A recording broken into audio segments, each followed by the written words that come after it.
estamos perdidos sin poder escapar. Y si el camino está lleno de lobos, habrá que aprender a cazar. Encadenado a tu codicia, sos brillante en ocultar. Ten cuidado con lo que me escondas, hay un destape a punto de estallar. Hasta en las más viejas ruinas tienen escrita la palabra poder. Todo vuelve en la vida, este sol vio imperios caer. Habrá consecuencias ante tantas faltas y engaños, ante tanto mal provocado, ante tan deliberada crueldad, amor. Habrá consecuencias porque no se miente de esa manera. Lo que nace en el odio se queda. Voy a rogar que una fuerza sobrenatural sentencie tu esencia.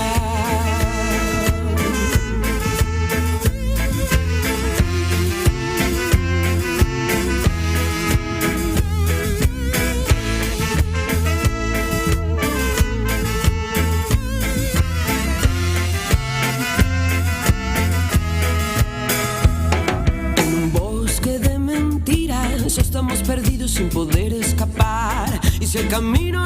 El Destape, líder en streaming político nacional durante el mes electoral. 21 millones de visualizaciones que ponen al Destape como el principal medio de referencia política en el mes más caliente del año. Gracias a seguir creciendo con un medio plural y de construcción colectiva. El Destape, cada vez más grande.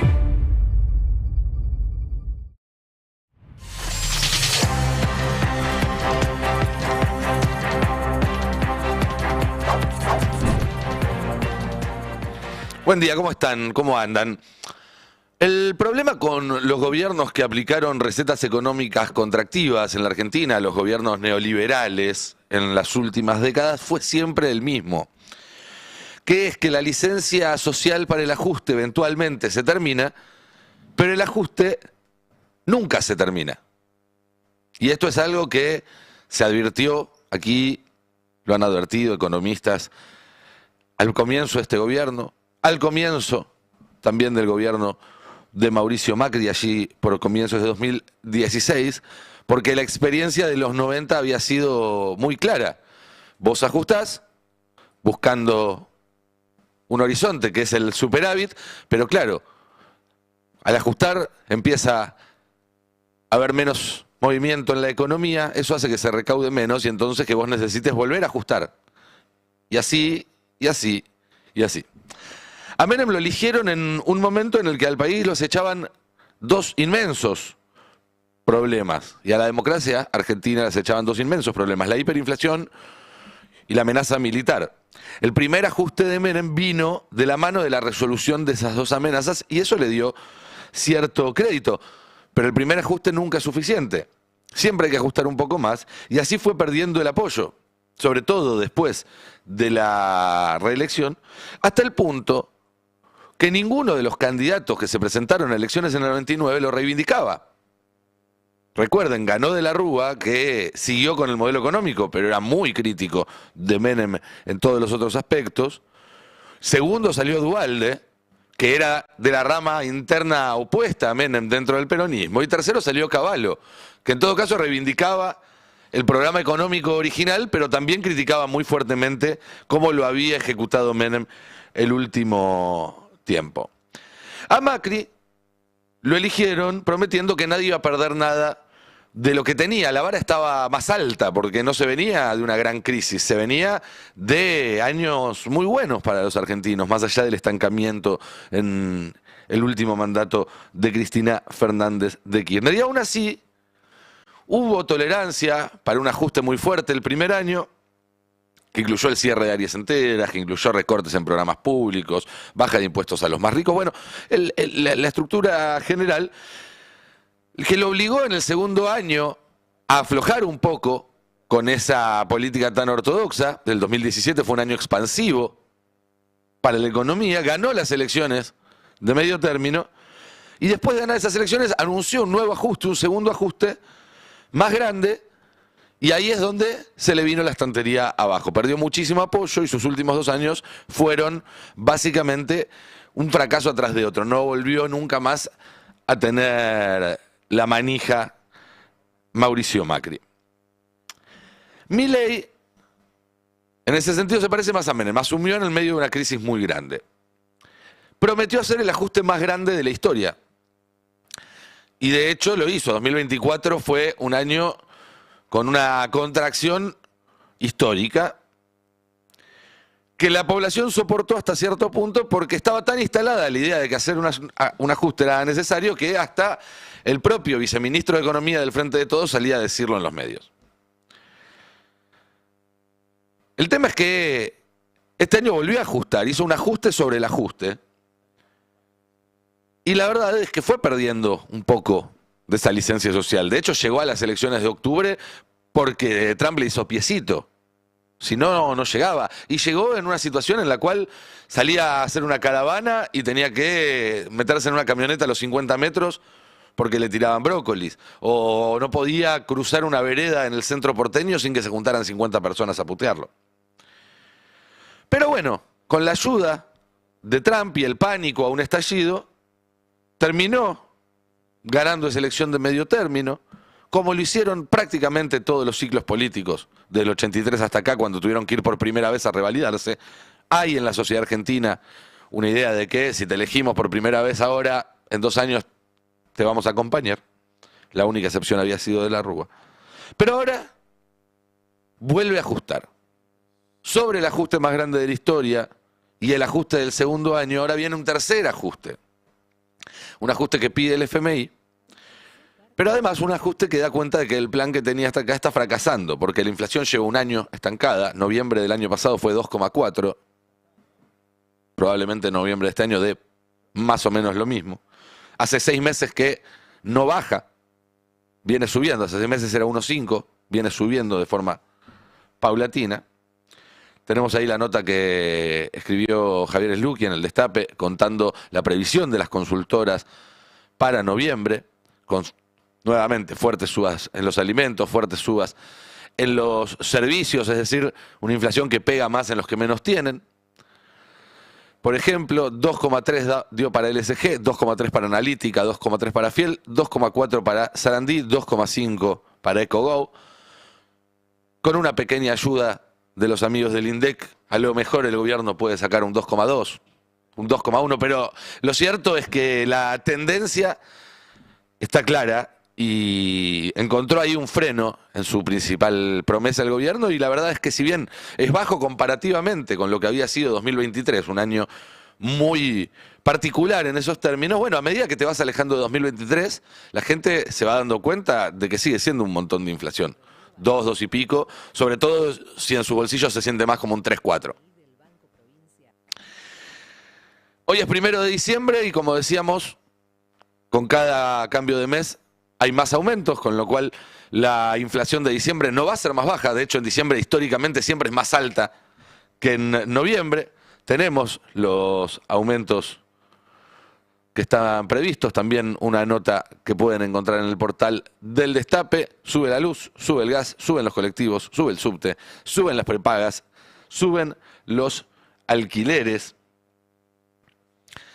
El gobierno está dejando además que suban todos los precios regulados porque necesita ahorrar dinero que todavía está gastando en subsidios. Se calculan que son unos 1.000 millones por año que se está gastando en subsidios, y el gobierno, por pedido del Fondo Monetario Internacional, tiene que empezar a ahorrar. Hay una placa de Clarín que cuenta ese cálculo. Cambio de subsidios, el gobierno busca ahorrar entre 1.000 millones para sostener el superávit. Es decir, está claro, el superávit lo sostenemos nosotros, todos los que tenemos que ir a pagar una garrafa, la luz, el gas, un colectivo, el subte.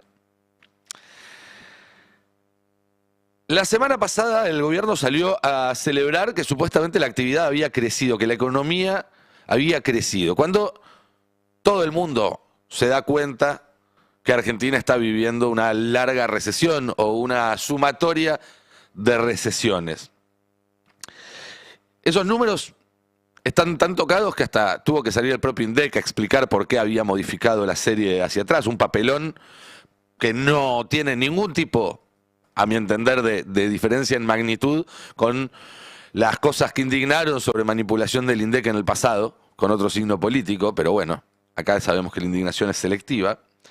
Pero hagamos de cuenta que es cierto. Hagamos de cuenta que la actividad creció 5 puntos, mientras cae el gasto público, se reduce la masa salarial. Si la actividad crece, cae el gasto público y caen los salarios, ¿qué pasa con todo ese crecimiento? ¿A dónde va todo ese crecimiento? ¿Qué nos dice de una economía que caiga el consumo, el empleo, los salarios, la industria y sostenga una subida estadística básicamente por el resultado de la intermediación financiera? Cuando se dice que el modelo del campo es un modelo en el cual entran solamente 20 millones de argentinos y que por eso es necesario además tener una industria pujante para incluir a los otros 30 millones, bueno, este modelo, que no es ni siquiera el modelo del campo, es el modelo de la intermediación financiera, deja fuera 40 millones de argentinos y adentro a 10 en el mejor de los casos. En el mejor de los casos. Y miren, esto no es algo que diga yo, y en un rato lo vamos a charlar acá con Alfredo, con Cante, que además lo van a poder explicar con mayor solidez técnica. Pero hasta Carlos Rodríguez, un tipo que corre por derecha muchas veces al gobierno, del que además recordamos las palabras que en su momento adhirió la ex canciller Mondino, ¿se acuerdan, no? Carlos siempre tiene razón, decía. Y cuenta, ¿no? Carlos Rodríguez en este tuit, se profundiza el modelo erróneo de Milei. Los datos del INDEC demuestran que los sectores básicos de la economía, el comercio y la industria de la construcción, están retrasados respecto al promedio y el que sale favorecido es la actividad financiera. No hace falta saber estadística para darse cuenta que la Argentina productiva corre muy por debajo de la financiera, y está ese cuadro que, si lo podemos mostrar para quienes nos están siguiendo con pantalla en YouTube, en la tele, muestra muy claro cómo ese promedio que supuestamente se está manteniendo o subiendo poquitito, en realidad se compone de sectores que están bastante por debajo y un sector que se disparó un 40% en un año. Es decir, estaba un 40% arriba en un año. Eso es, no sé, no existe un calificativo para eso. Tasas chinas se le decía al 7, al 8%, 40% en un año no existe.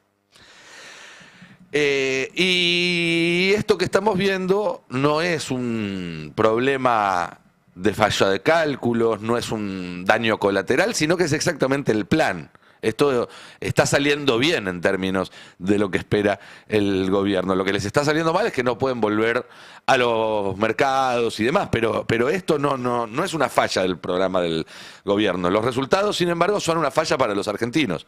La actividad industrial, por ejemplo, está un 10% abajo del año 2022. Estamos hablando de pospandemia, estamos hablando de el que muchos dicen que es el peor gobierno de tralala.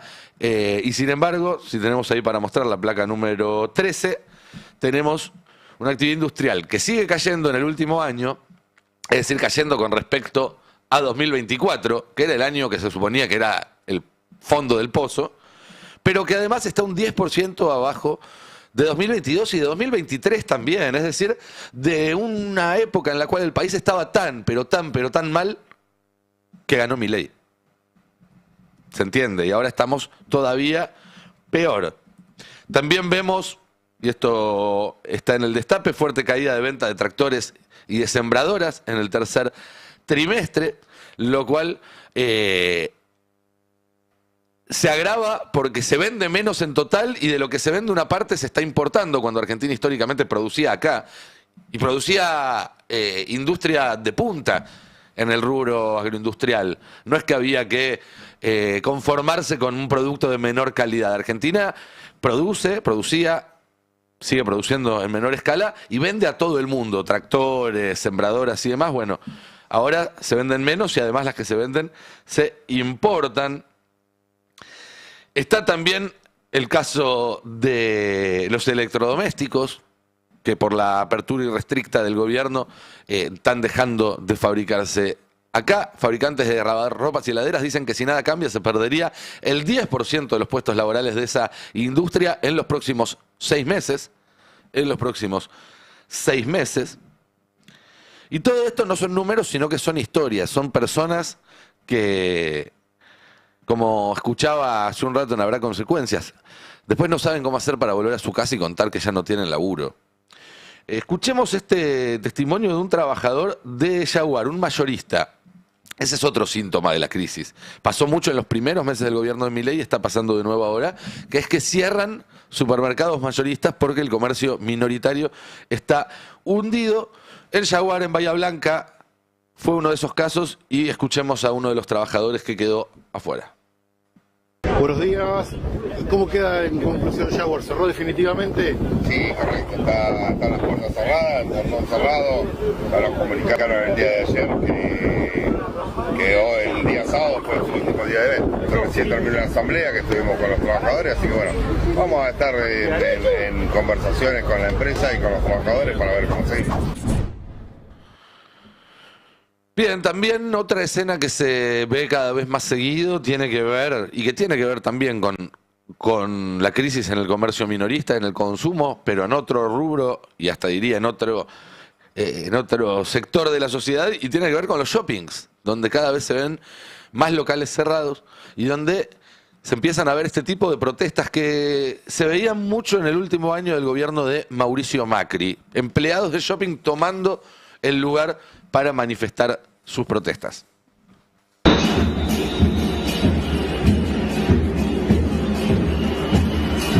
Los empleados saliendo de sus lugares de trabajo y tomando de alguna manera las galerías, en este caso del Unicenter. Basta de despidos en Rodó, una de las empresas que está ahí instaladas y que está también reduciendo su personal.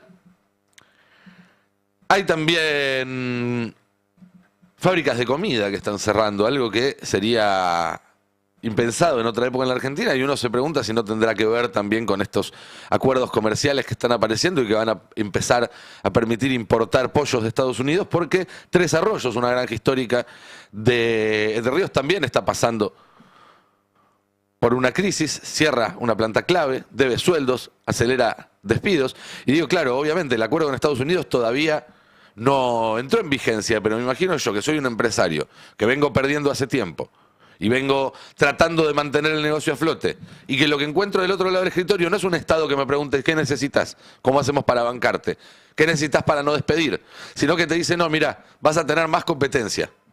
Y bueno, entonces, obviamente, que si al mismo tiempo te ofrecen negocios financieros con una tasa real que supera muchísimo la que podés tener vendiendo pollos, y vas a cerrar todo, o vas a achicarte mucho, y vas a poner la guita. Como escuchaba que decía, que se dice mucho, ¿no?, en el gobierno, los economistas, a trabajar. Hoy lo decía el de la Cámara de la Construcción más temprano con Ari. Bueno, no, la plata no trabaja, señores. Las que trabajan son las personas, ¿sí? La plata en todo caso se reproduce, se multiplica, obtiene intereses. No existe poner a trabajar la plata. Los que trabajamos somos nosotros cuando hay trabajo. Porque lo que está pasando ahora es que justamente, como ponen a trabajar la plata, los que no trabajan somos las personas. Cierra fábrica de Pacheco, Living Color. 40 familias en la calle, es la placa 24. Son todas noticias de los últimos días estos. Se podría hacer todas las semanas, si se quiere, un compendio así de grueso, con fábricas que cierran, con puestos de trabajo que se pierden. 40 familias en la calle en Pacheco. Que la fábrica podría reconvertirse en un centro logístico. Es una forma muy, muy elegante de decir que van a empezar a importar en vez de a fabricar acá, ¿no es cierto? Y además imagínense, para una localidad, para un barrio, que cierra una fábrica que da trabajo a 40 familias, de las cuales la mayoría debe vivir cerca, debe vivir en las cercanías. Te cambia todo el paisaje social.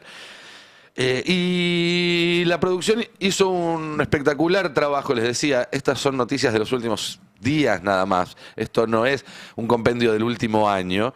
Miren lo que son los despidos y suspensiones registrados en el último mes, desde el 27 de octubre al 26 de noviembre.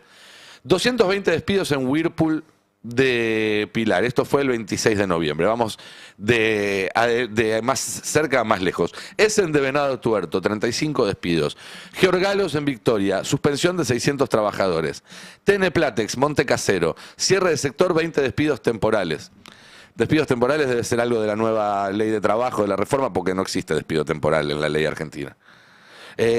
San Luis, cierre de planta, 50 despidos. Frávega en Temperley, cierre de sucursal.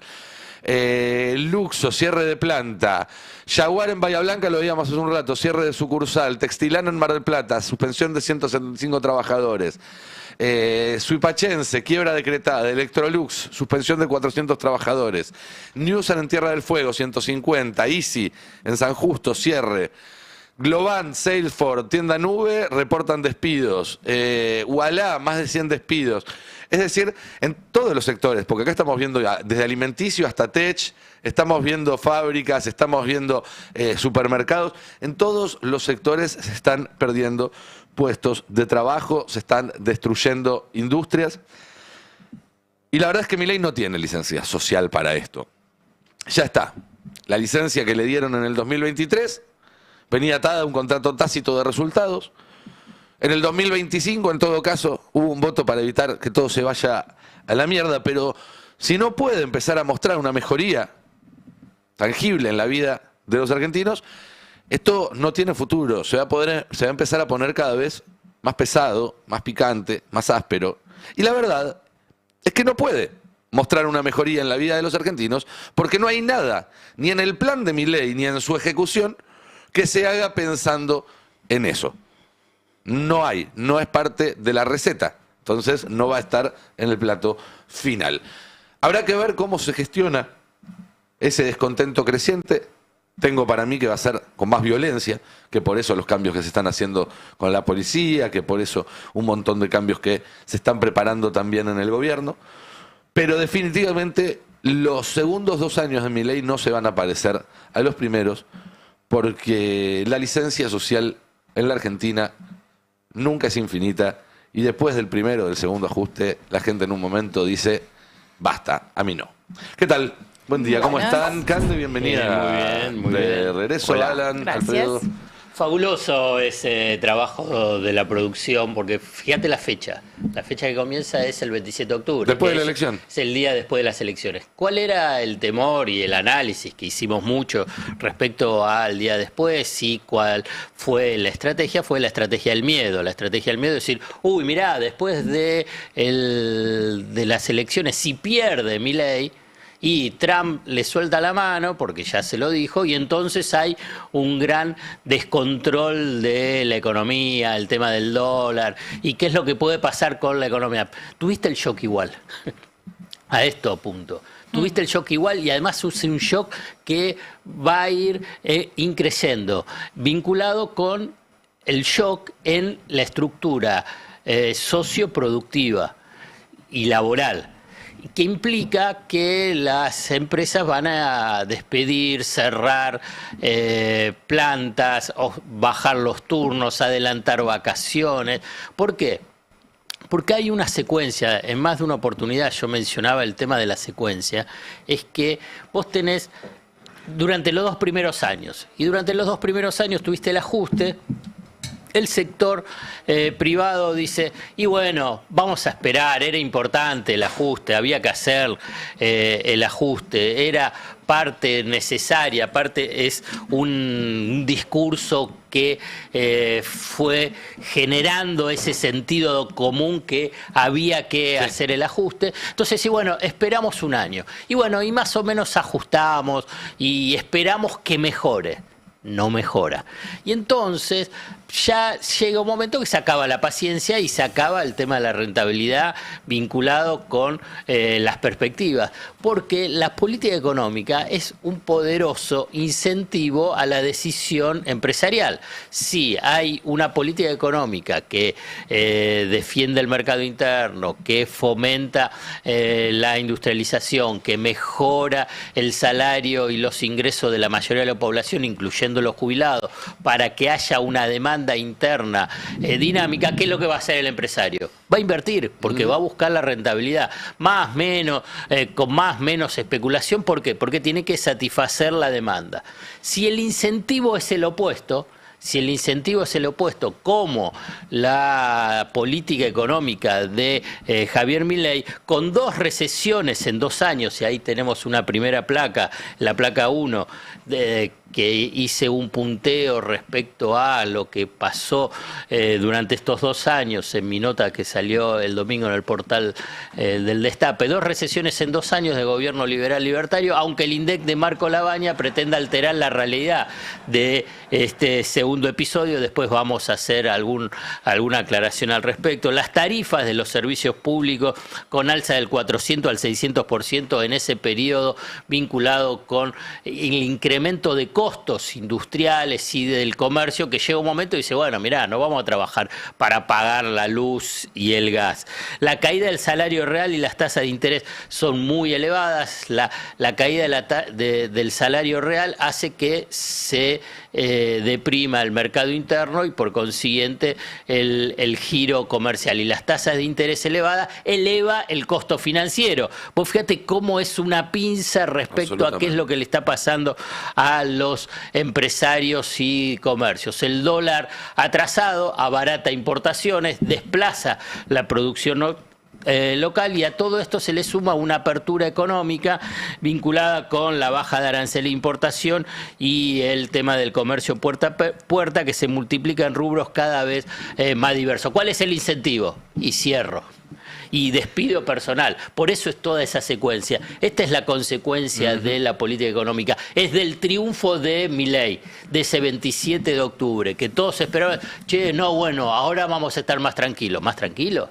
Perdiendo los puestos de trabajo, digamos, despidiendo, cerrando. Además, es importante, quizás hay una idea simplificada de que los negocios cierran cuando agotaron todos los recursos que tenían. Y la verdad es que los empresarios, sobre todo los más grandes, en realidad lo hacen todo mirando en perspectiva hacia adelante. Es decir, no esperan a estar en crisis si ven que la situación actual y inmediata los puede llevar a una crisis. Dicen, cierro ahora, levanto todo, me llevo las cositas, y no esperan a perder la plata, digamos. Y sí, pues, llega un momento de saturación, digamos, que sí, bueno, ¿qué sirve?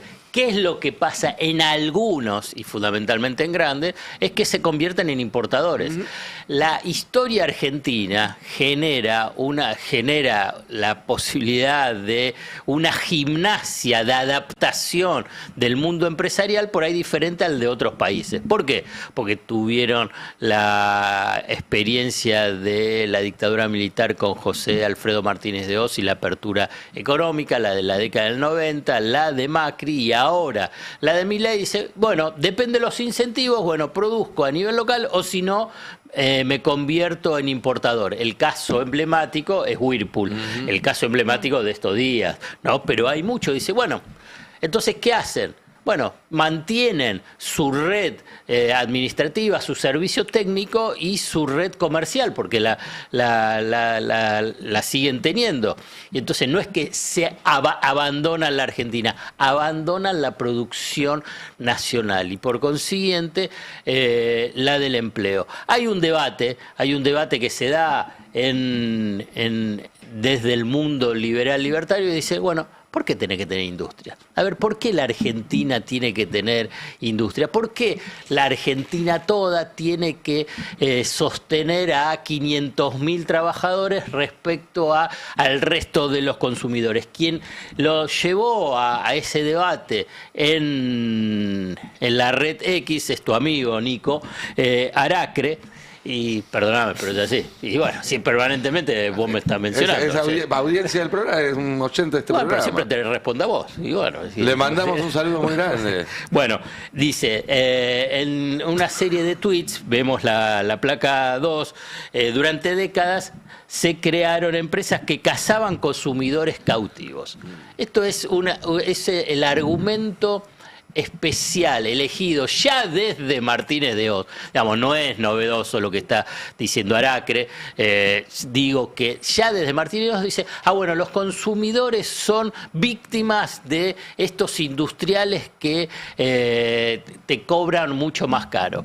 Yo quiero simplemente mencionar este argumento o avanzar para desmontar este mito. ¿Ustedes se acuerdan que durante el periodo de Macri se hablaba del tema de las computadoras? Y entonces hizo la apertura de la posibilidad de las importaciones y una de las empresas importantes en Tierra del Fuego. Tierra del Fuego es otro debate, vale discutir el régimen especial de Tierra del Fuego, pero yo voy al argumento central que tiene, porque tampoco el macrismo desmontó el sistema de subsidio de Tierra del Fuego. Pero saquemos un minuto, por favor, porque quiero concentrar. Bueno, dijeron apertura. ¿Qué es lo que pasó con muchas de las empresas que ensamblaban computadoras en Tierra del Fuego? Cerraron. Pero ¿cuál era la idea? Que las importaciones iban a bajar los precios. ¿Bajaron los precios de las computadoras? No. Bueno, cualquiera que pueda ir a ver no dice, porque sí. Bueno, ahora con el tema de los lavarropas y de las heladeras, dicen lo mismo. ¿Bajaron los precios? No. Entonces, el tema de esto de que el consumidor es cautivo es parte de un engaño colectivo, discursivo, narrativo de la derecha, que en última instancia habla de una mentalidad sobre el proyecto de país, que es de un proyecto primario exportador. Pero además te agrego algo ahí. El caso de Whirlpool me parece que es clave. La planta de Whirlpool se instala acá en el 2022 con una inversión enorme, no para venderle lavarropas a los argentinos, porque el mercado interno argentino no justificaba esa inversión. Era para vender lavarropas a Brasil, Entonces, el problema no es solamente la pérdida de poder adquisitivo de los argentinos, que es un problema muy grande, sino que este modelo no cierra ni siquiera para los que quieren fabricar para exportar. Es un modelo que no quiere que se haga ni un tornillo acá. Es muy interesante porque a Whirlpool le pasó lo mismo en Estados Unidos. Primera presidencia de Trump, a Whirlpool le pasa lo mismo que acá. Empiezan a Estados Unidos a importar lavarropas. Entonces la fábrica de Whirlpool de Ohio le dice, che, necesitamos que frenen la importación de lavarropas. Y cuando Trump gana la presidencia, va a la fábrica de Whirlpool de Ohio y dice, voy a frenar la importación de lavarropas porque productos estadounidenses hechos por estadounidenses. Y lo prioriza. Charlábamos con Nico, bueno, ¿a quién beneficia eso? Bueno, obviamente al dueño de Whirlpool, porque va a vender más acá, pero bueno, también beneficia a la cadena de producción estadounidense, a los trabajadores estadounidenses, a los comercios en los cuales esos trabajadores estadounidenses consumen, o sea, beneficia a esa comunidad. Y es muy loco cómo el fanatismo de Milei no lo lleva a imitarlo.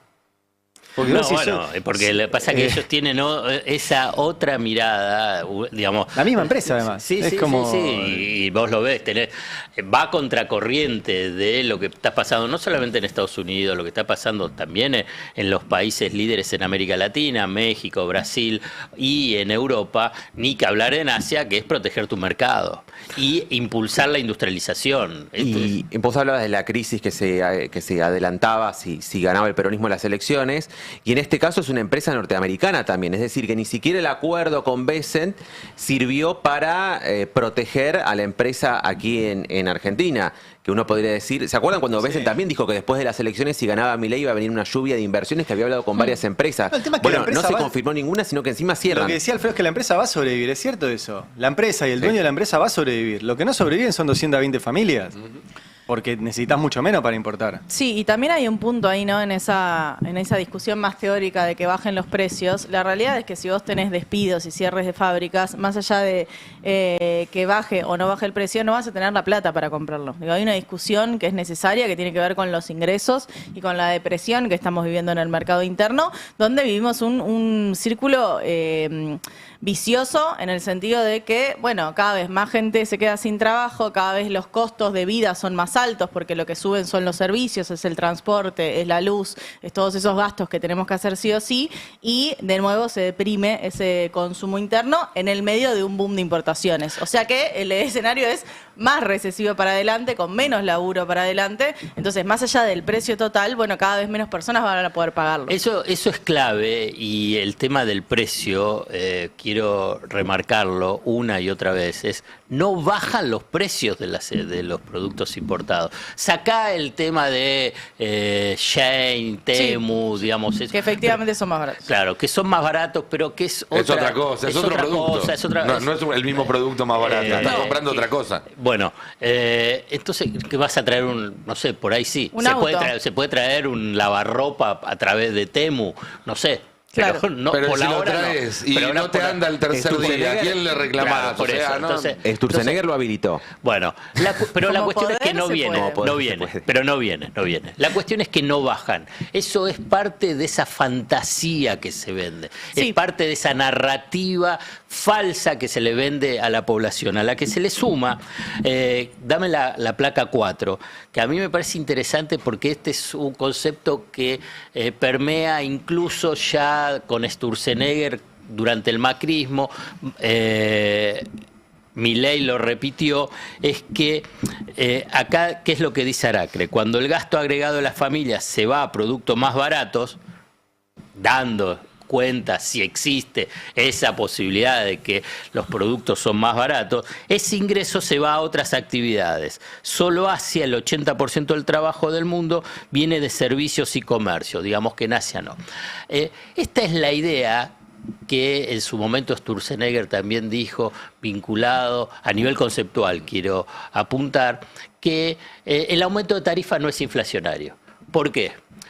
Porque el aumento de tarifa lo que hace es que vas a consumir menos, y entonces al consumir menos luz, gas, agua, lo que sea, todos servicios públicos, a vos te va a quedar un ingreso disponible que vas a hacer que consumas menos otros productos. Y entonces al consumir menos otros productos, esos precios van a bajar. Bueno, acá es la misma idea que teóricamente, vos cuando el gasto agregado de las familias, porque los importados son más baratos, vuelvo a poner ese inmenso signo de interrogación, que si los importados no son más baratos, bueno, ese dinero va a otras actividades. La cuestión es que en los hechos eso no se registra. En el laboratorio, si querés, en los modelos de laboratorio, te puede dar cualquier tipo de ecuación. Eso no se produce. ¿Por qué no se produce?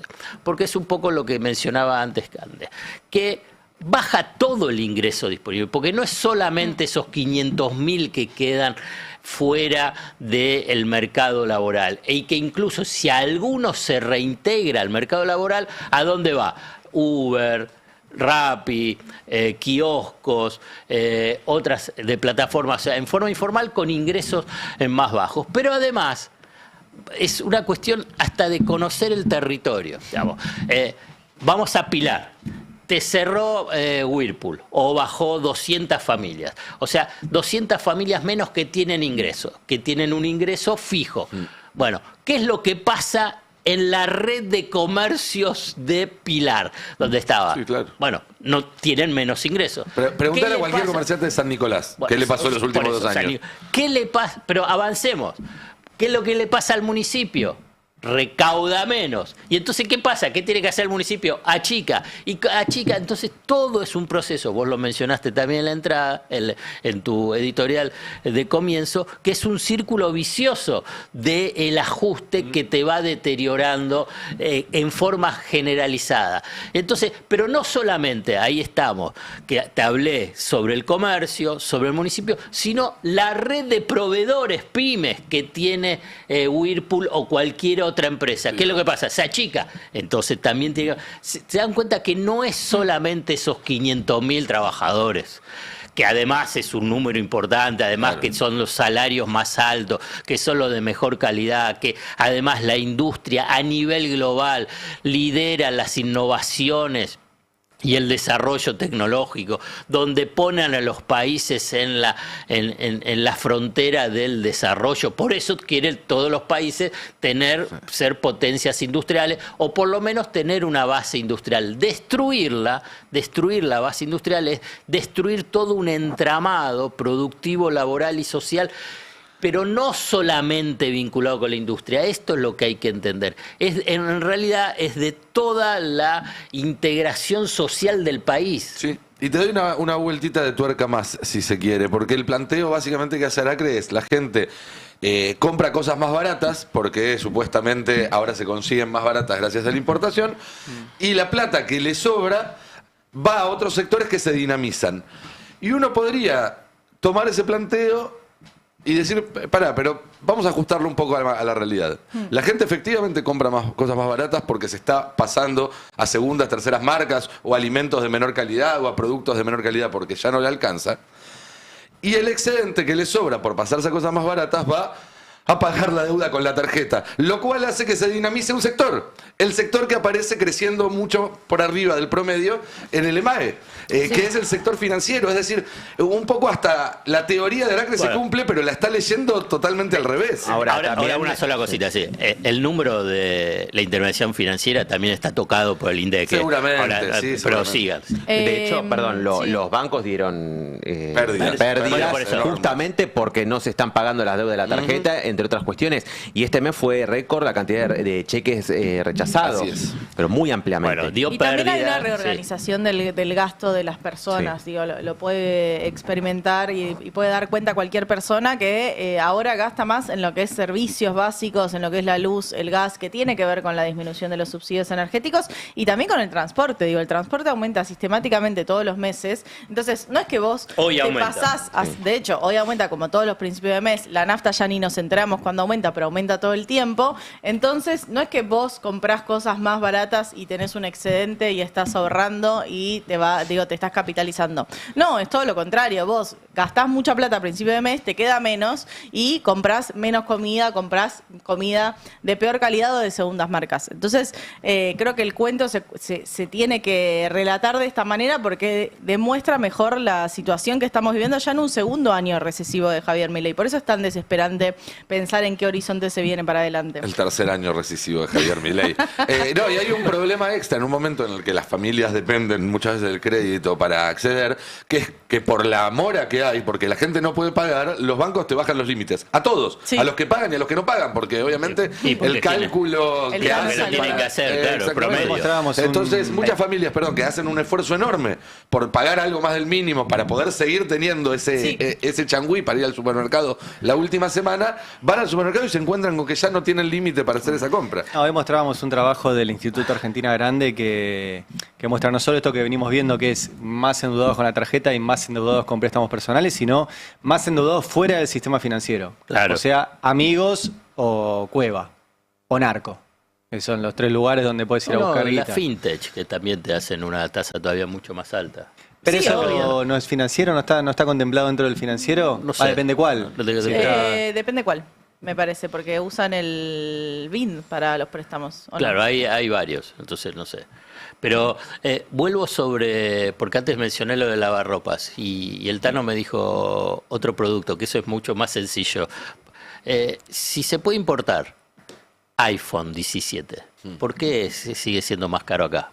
Digamos, claro. Está bien. Entonces, está bien, no vas a traer un lavarropas, pero sí podés traer un iPhone. Y acá, aparte, tenés el servicio técnico. Y sigue siendo... El argumento que yo ya me lo conozco, que ya es de más o menos hace 40, 50 años, por lo menos que yo recuerdo, porque más años no tengo, digamos, otro puede decir, los impuestos. Claro. Como si todo el tema de los impuestos, todo eso... Te cambia todo. Aparte, cuando te bajan los impuestos, igual siguen los mismos precios, pero ponele, porque en la década del 90 bajaron los impuestos, bajaron las cargas patronales. Entonces, pero son los impuestos.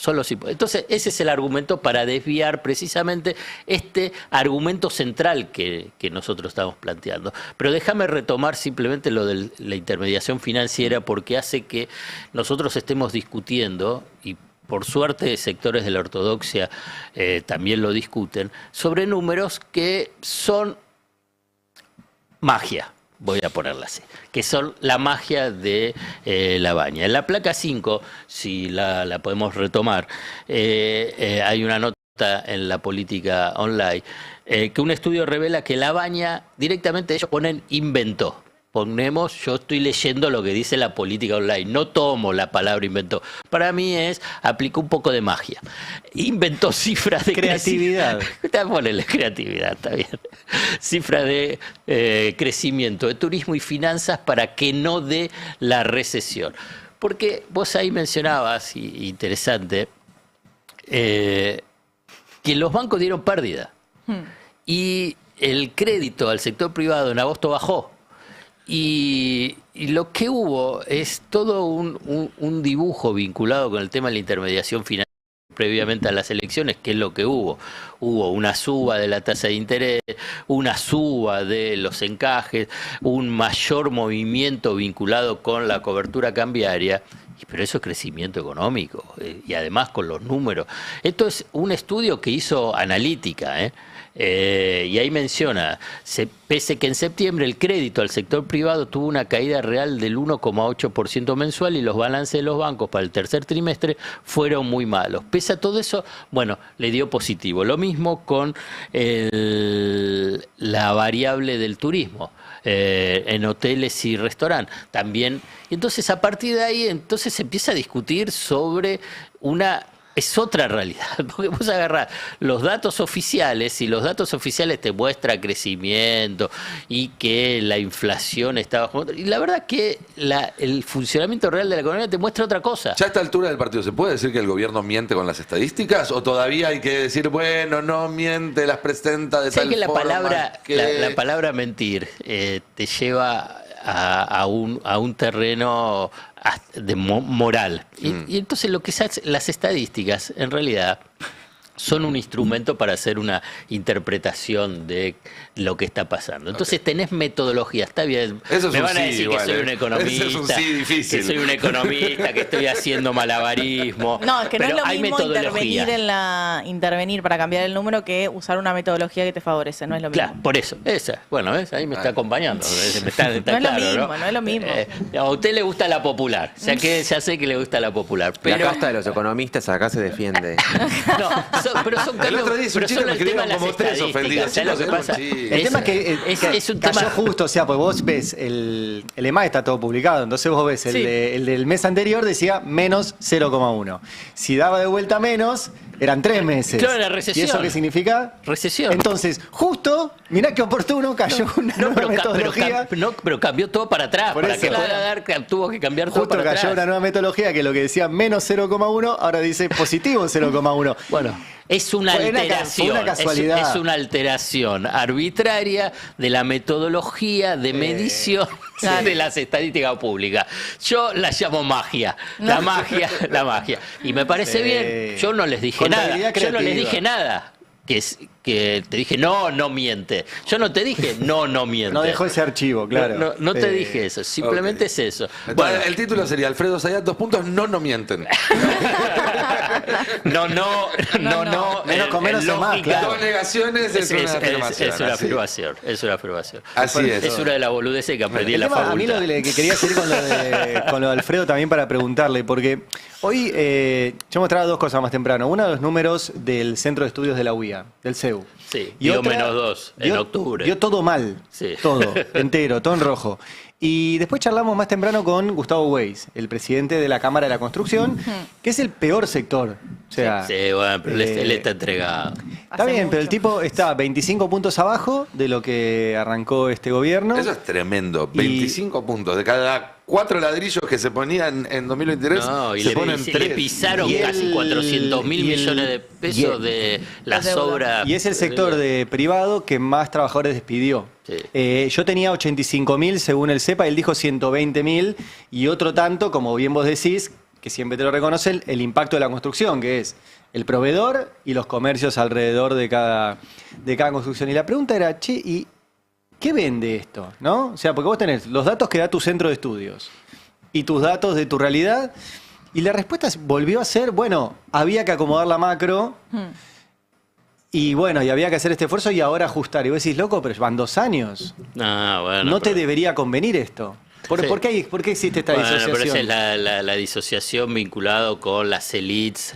Entonces ahí te metes en el terreno político, ideológico, cultural, y pasa a ser bastante incomprensible. No, y también tenés el efecto psicológico de la inflación, ¿no? Que también da cuenta, incluso en sectores populares, que también por ahí están padeciendo parte de los aumentos de la situación, pero que igual terminan valorando esta estabilidad muy incómoda. Ahora es valorable. Hay empresarios pymes que dicen, no, prefiero esta situación de vender poco a tener que estar remarcando todas las semanas o no saber cuál es la lista de precios. Uno no lo entiende, pero bueno, es una posición que tiene un sector. Y en paralelo a esto tenés también una salida de turistas que va a ser récord este verano al exterior. Y con esa foto alcanza para ganar las elecciones por lo menos. Hay un elemento de la sociología o de la sociología de masas que tampoco vamos a desarrollar mucho porque en todo caso que convocar a algún especialista, que la colonización de la subjetividad colectiva. Sí. Entonces hay una cuestión que vos decís, pero la estabilidad, está vendida la estabilidad. ¿Qué estabilidad? Digamos, ¿la estabilidad de qué? Digamos, ¿tengo miedo a perder el trabajo? Claro. No, yo no tengo estabilidad. Me están diciendo la estabilidad de precios. Todos los primeros de mes tengo todo tipo de aumentos. ¿Qué tipo de estabilidad? Yo creo que es todavía relativo. Es todavía relativo a la experiencia, sobre todo al último año de ¿Pero cuál es el último año? Bueno, ¿cuál es la interpretación del último año? Lo que vos estás planteando es la estabilidad del cementerio. Bueno, por eso. El cementerio es estable. El tema es que el cementerio no llega. No, bueno. O sea, para mí es un valor la estabilidad. Hace un rato el Mundial, de hecho, obvio que es pero el tema es qué tipo de estabilidad. El tema es cuál. Pero además, perdóname, Ari, porque el argumento es, bueno, la estabilidad versus lo que fue el último año del gobierno. Ese último gobierno de Alberto Fernández hay que, para mí, dividirlo en dos, hasta agosto y después de agosto.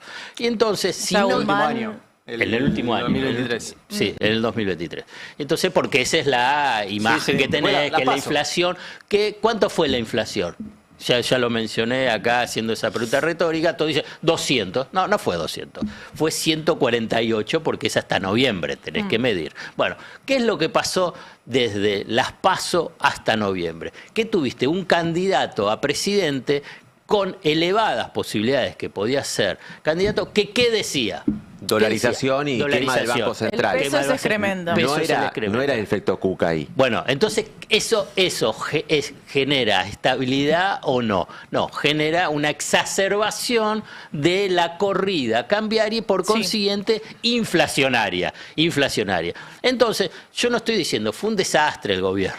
Claro, también recordemos que desde que salió Guzmán hubo una inestabilidad económica marcada. Después se profundizó en las elecciones. Está bien, ok. Entonces, y económica. Bueno, pero ¿qué es esto? Si esto es lo mismo de Macri, es lo mismo de la década del 90, es lo mismo de la dictadura. O sea, agarra un corte generacional que lo conocen todos. Porque no es que podemos decir, che, ¿quién se acuerda de Martínez de hoy? Te agrego algo más, porque obviamente... Pero son los mismos, además. Pero yo adhiero a eso. El tema es que para entender por qué le va como va y por qué gana las últimas elecciones, lo cual le da un aire y un respiro, hay que hacer el análisis relativo de cortísimo plazo. Pero además es la colonización de la subjetividad. Eso es lo que... Pero Alfredo... Porque si no, ¿cómo lo entendés que los trabajadores, incluso, y por eso es interesante, si pueden hablar con Abel Furlan, qué es lo que dice con los metalúrgicos? No hay con quién movilizar.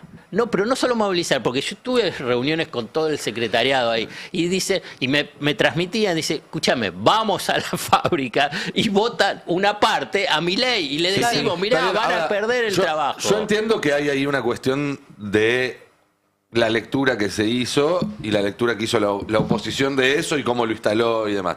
Ahora, también hay que tener en cuenta en cómo se instaló esa lectura, que tenés el que fue el candidato a presidente y último ministro de Economía, que se desapareció 2 años y nunca salió a dar esa discusión. Y el principal sector interno de la oposición diciendo nosotros no tuvimos absolutamente nada que ver con eso y fue un gobierno horrible. Entonces, obviamente que la gente va a percibir que fue todo... Si nadie te defiende, nadie se hace cargo, y los que tendrían que salir a explicar esto que estás explicando vos, están hace 2 años borrados o levantando las manitos, bueno, va a instalarse la otra campana, evidentemente, digamos. Entonces ahí hay una cuestión de autocrítica, en el sentido no de autoflagelación, sino de decir, bueno, pensemos qué hacer distinto para que las cosas salgan no, pero distinto. estoy de acuerdo. Lo que pasa es que yo intervengo con este comentario sobre ese sentido común que se va construyendo. Claro, lo que vos decís lo incorpora. Y me parece perfecto, porque es así. Si es verdad, es un desastre todo eso. Ahora bien, pero yo no me voy a comer el discurso de la narrativa de la derecha. Obvio, eso es lo que es. Entonces, cuando la narrativa de la derecha dice, bueno, la gente aguanta esto por el desastre que fue el pasado. Pero escúchame, el desastre pasado lo tenés a Macri también, y lo tuviste a Sturzenegger, lo tuviste a Caputo. Entonces, que la gente que se banca, que te hundan en el endeudamiento, que la gente se banca que no pueda pagar la tarjeta de crédito. No. A mí me parece yo no que estoy de acuerdo en eso. La inflación y los altos números de inflación que hemos atravesado y que siguen siendo altos, porque a nivel mundial una inflación del 3% mensual es altísimo, le llegan al total de la población. Y el resto, por ahora, las consecuencias que va teniendo este modelo sigue siendo parcial en términos de lo que es un electorado, de lo que es la fragmentación social que estamos atravesando. Que hasta que sea una consecuencia donde distintos sectores lo empiecen a padecer de forma determinante, y por lo menos 2 años más va a haber que seguir esperando. Para que tenga consecuencias políticas, ¿no? Yo vuelvo sobre las narrativas que a veces se repiten. Por ejemplo, esto que hablábamos de la gente aguanta por lo que fue un desastre, o la juventud toda libertaria.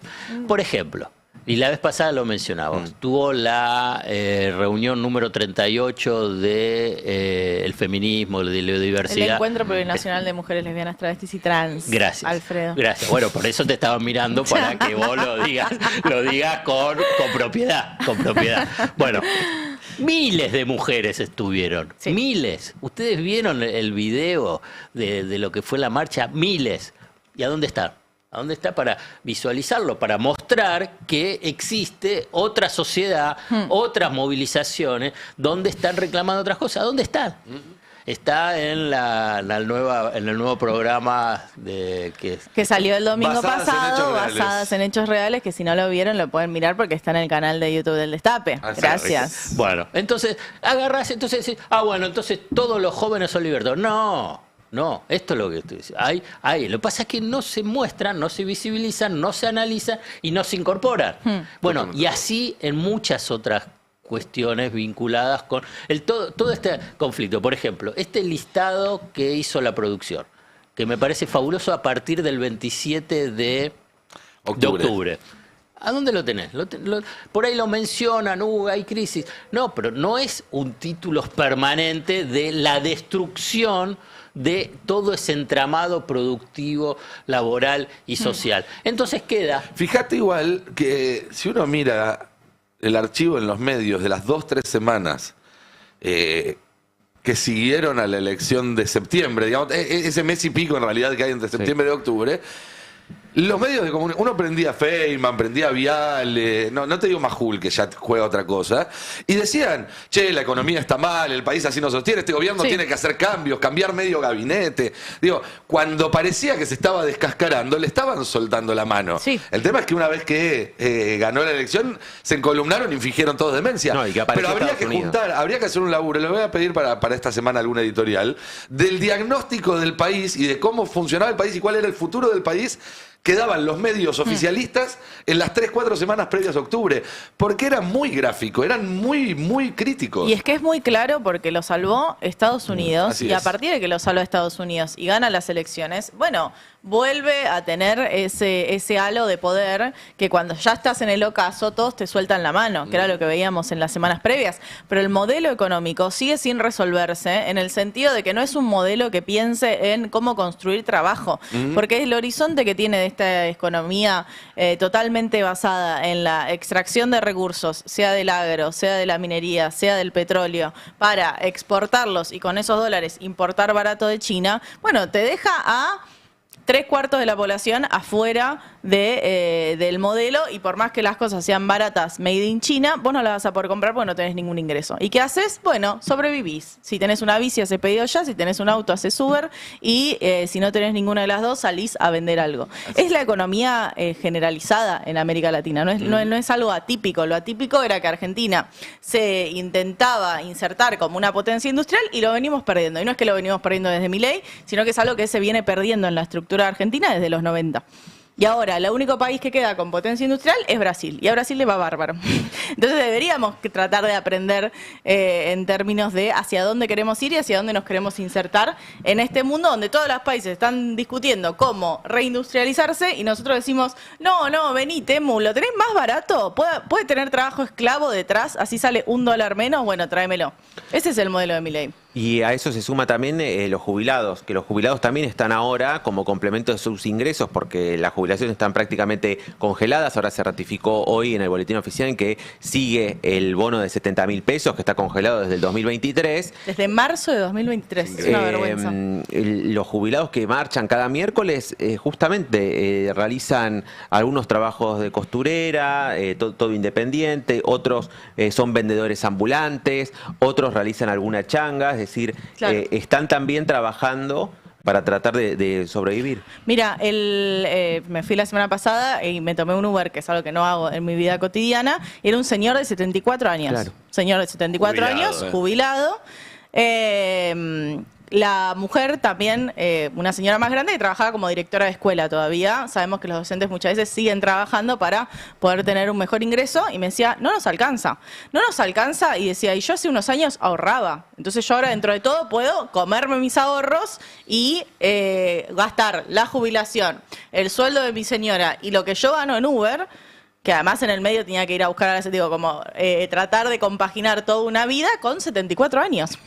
El otro día veíamos acá un testimonio que hizo justamente el notero del Destape en la calle, de una mujer que decía, mira, yo vivía con 4 hijos, alquilo en el mismo lugar desde hace 20 años, tengo el mismo trabajo desde hace 20 años.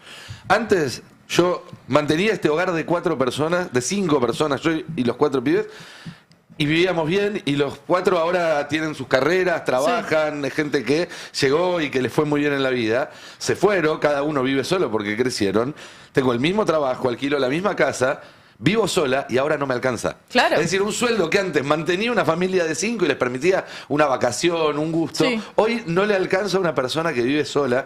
Y eso que vos decías también el otro día me pasó, de pedir un delivery y que lo trajera una mujer de 50 y pico de años. Claro. Eso no se veía antes. No. O se ve mucho parejas que salen juntas a hacer el laburo porque se van turnando, sí. Es realmente Pero además te sumo algo.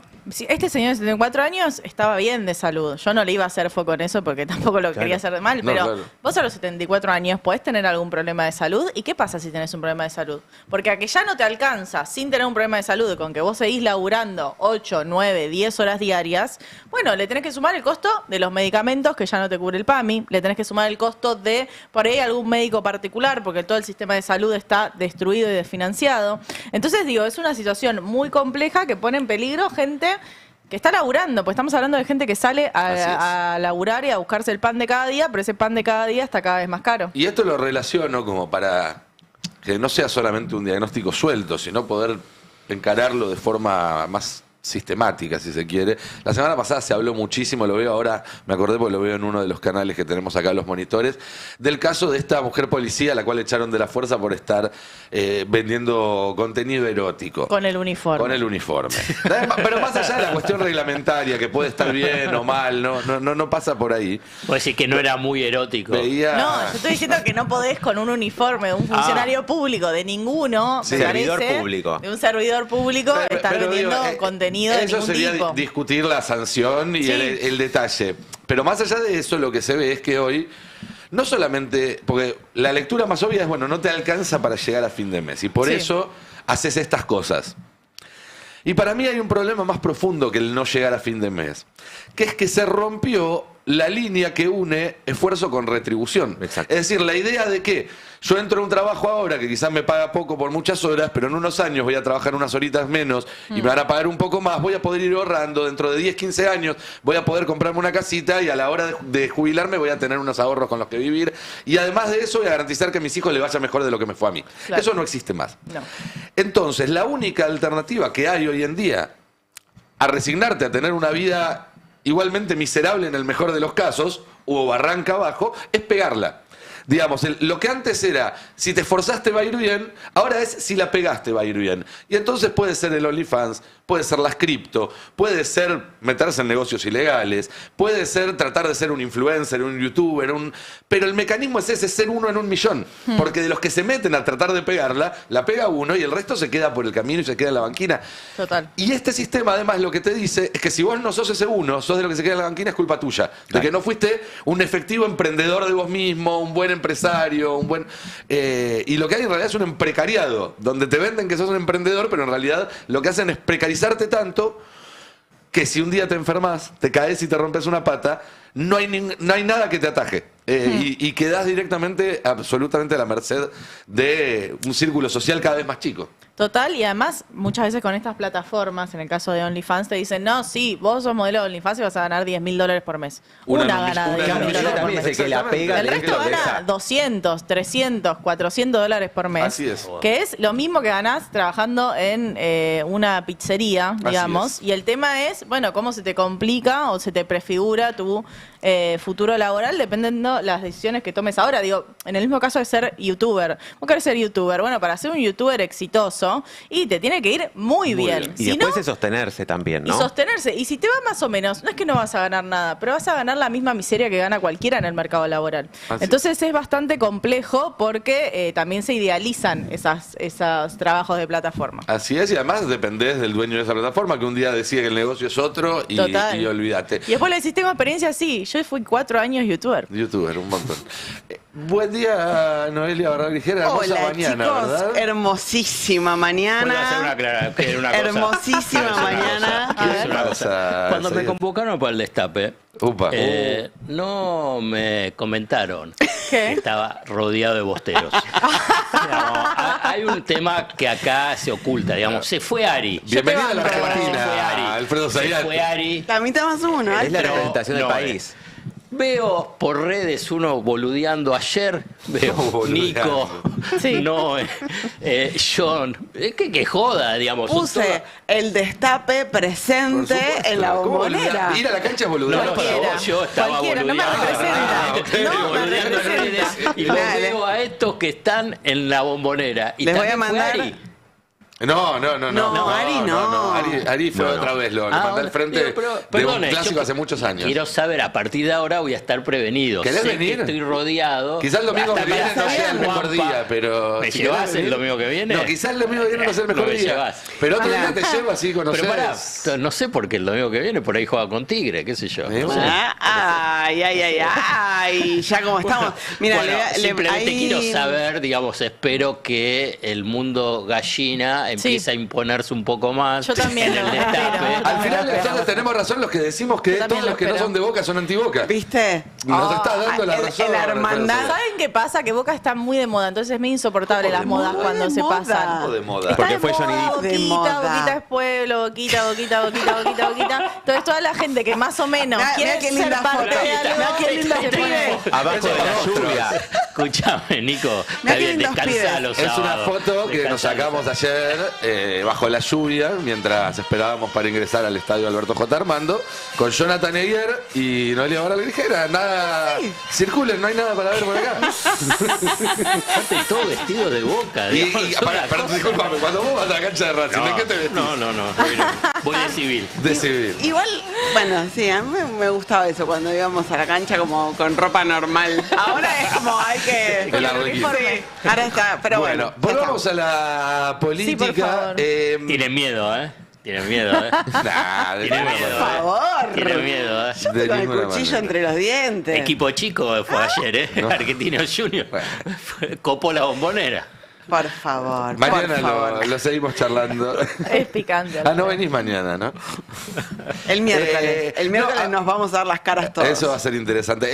Hace un rato hablábamos de cómo la elección le dio sin duda un envión muy importante al presidente Milei, y un lugar donde se vio eso fue en el Congreso de la Nación, en la negociación con los gobernadores.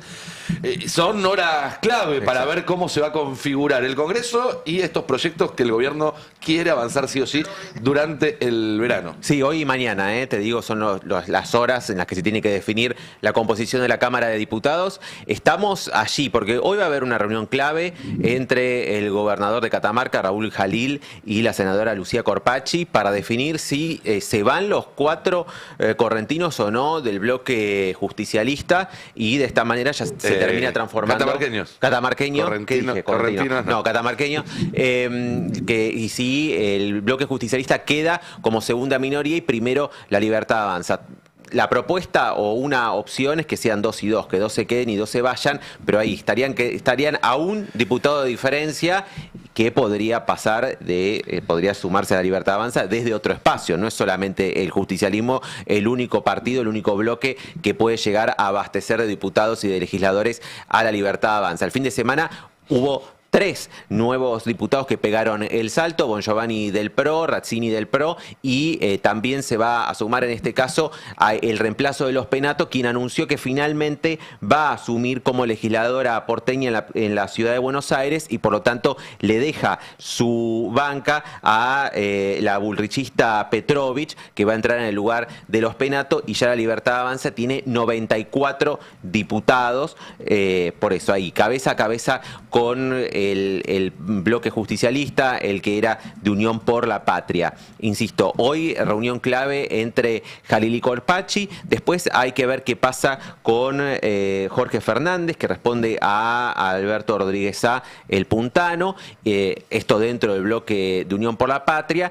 Y también está toda la definición por la tercera fuerza. Si va a haber una tercera fuerza o si en definitiva van a ser varios partidos que van a estar separados y en una enorme minoría. Tercera y cuarta, ¿no? Porque ahí están peleándose los gobernadores del norte con los del centro, por decirlo de alguna forma. Tenés, por un lado, estos 2 grupos de gobernadores que están enfrentados, los que eran Juntos por el Cambio, Torres, Puyaro, Yarlora, que van a estar todos presentes el miércoles en la jura. El miércoles es la jura de los nuevos diputados, y por eso el tiempo de descuento de aquí al martes, que exigió Martín Menem que presente cada uno la composición de los bloques e interbloques, porque el miércoles además se definen las autoridades. Martín Menem va a ser ratificado como presidente de la Cámara y necesita tener ordenado por lo menos el espectro de bloques ante la autoridad. Una de las cuestiones, lo comentábamos el otro día, que se está hablando dentro del peronismo como alternativa ante ya la realidad de que hay algunos diputados de que van a dejar el bloque, era decir, bueno, déjenlo, pero en marzo. También. Quédense acá, ayúdennos a tener más lugares en las comisiones y demás, que de esa forma también les va a servir a ustedes para poder negociar con Milei con mayor fortaleza, y después en todo caso cuando haya que levantar la mano entendemos que lo voten, pero si no se van ahora, permiten que la oposición mantenga más peso en las comisiones. Exacto, sirve para dontear. Es Sería lo que están medio pidiendo. como hice campaña por el otro candidato pero voté por usted, ¿no? Como en Los Simpsons. Bueno, exacto, algunos hicieron campaña en Unión por la Patria y ya sentaron a sus diputados en otro bloque. Lo mismo con Zamora, que es muy cercano, que es leído dentro. Cuando se hacía el cálculo nacional, a Zamora se lo hacía dentro del peronismo, del peronismo nacional, y finalmente va a formar un bloque aparte. Lo mismo está pasando con la tercera fuerza. El espacio de Provincias Unidas, que está buscando retener a Pichetto, que está buscando retener a la coalición cívica, es el mismo argumento que exhiben. Dicen, por lo menos estos 3 meses vayamos juntos, nos sirve para tener peso y lugar, pulsear en el Consejo de la Magistratura, pulsear en las distintas comisiones, y después en marzo cada uno hace su camino, o incluso si en las votaciones hay que votar separado, no pasa nada. Hoy va a haber un Zoom también de ese espacio. Hubo otro el sábado para intentar acercar posiciones. Hay otro hoy y mañana, insisto, es la fecha límite en la cual va a tener que decidir Pichetto si queda afuera y también ya directamente de presidir un bloque de decenas de diputados a pasar a ser 4. 4 o 6. También es una decisión que lo va a dejar muy corrido en caso de quedar en en este grupo tan minúsculo de diputados, que ya no va a ser como antes, que era convocado por la Casa Rosada, que era convocado por Bennett y tantos otros, justamente por el peso que tenía a la hora de terciar entre las dos fuerzas mayoritarias, como son la Libertad Avanza y el PJ. Parece que Bennett se estuvo quejando de que no le cumplieron alguna de las cosas que le prometieron cuando estuvo acá haciendo lobby por Santiago Caputo. Supongo que surgió de él, que no tiene que ver con ningún malestar de Santiago Caputo con cómo se resolvió. Entiendo que hay también una lectura medio que Bennett es un poco humeante, ¿no? Sí, es como una humareda. Ya que quedó... Pero es humo premium. Hay humos y claro, humos. claro, Hay humos y claro. humos. Pero además, más Pero allá... digo, no le van a cumplir las cosas que está pidiendo si lo están pensando que es un chanta. El tema es que cuando vino por primera vez los gobernadores salieron corriendo a alinearse sin pedirle ni el carnet ni nada. Después aparecieron. Después a las pruebas me remito. Sí, así es. El viernes nos prometiste que ibas a leer durante el fin de semana el libro de Mauricio Macri. ¿Quieren chisme? Te sacrificaste por nosotros. Traigo chisme. ¿Sabes que no terminó siendo tanto sacrificio? Porque ¿Estuvo entretenido? Me resultó muy interesante leer. Buen laburo del ghostwriter.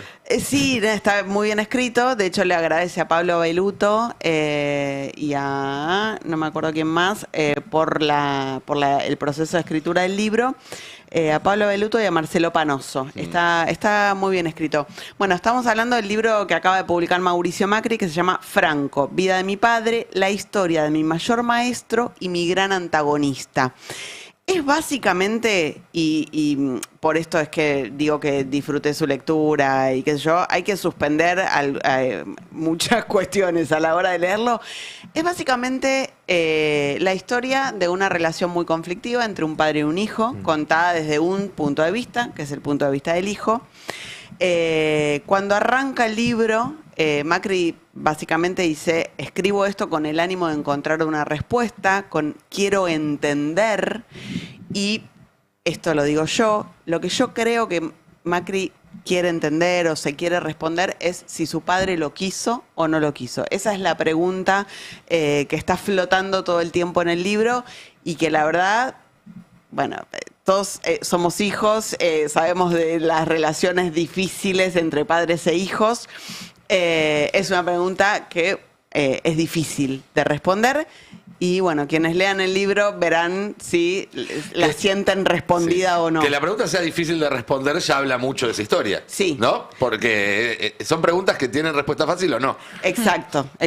Como la famosa frase de Tolstoy, no todas las familias felices se parecen, son las infelices las que tienen cada uno una historia para contar. Bueno, él viaja a los orígenes de Franco Macri, viaja a esa Italia, viaja en el libro, ¿no? El texto a esa Italia en 1930, y acá aparecen algunas de las primeras revelaciones del libro, porque él reconstruye lo que era la familia de Franco y detecta que la familia de la madre de Franco, es decir, la familia de la abuela materna de Mauricio, eran fascistas.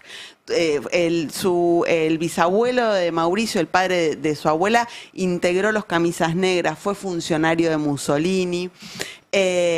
Así que ahí un primer dato. Una segunda revelación, para mí por lo menos lo fue, y de hecho es contradictoria con algunas cosas que aparecen mencionadas en el libro.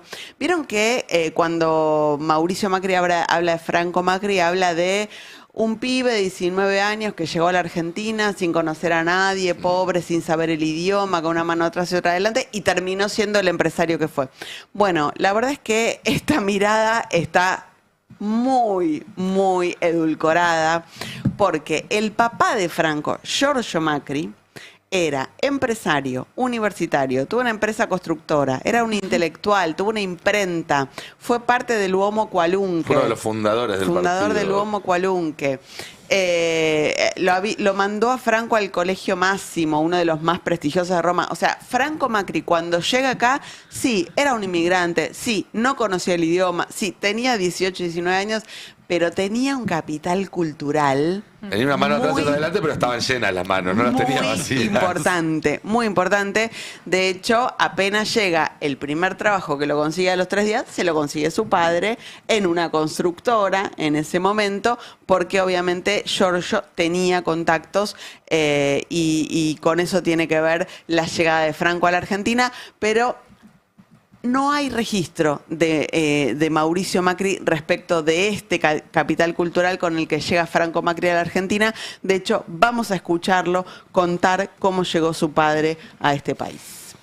17 años administrativo y de golpe hizo un sistema, no sé qué hizo en la contabilidad, que vino el jefe de la central a ver quién lo había hecho. Dice, ¿quién lo hizo? Y aparece este pibe, un pibito de 18 años, no lo podían creer, lo pusieron de jefe administrativo del lugar.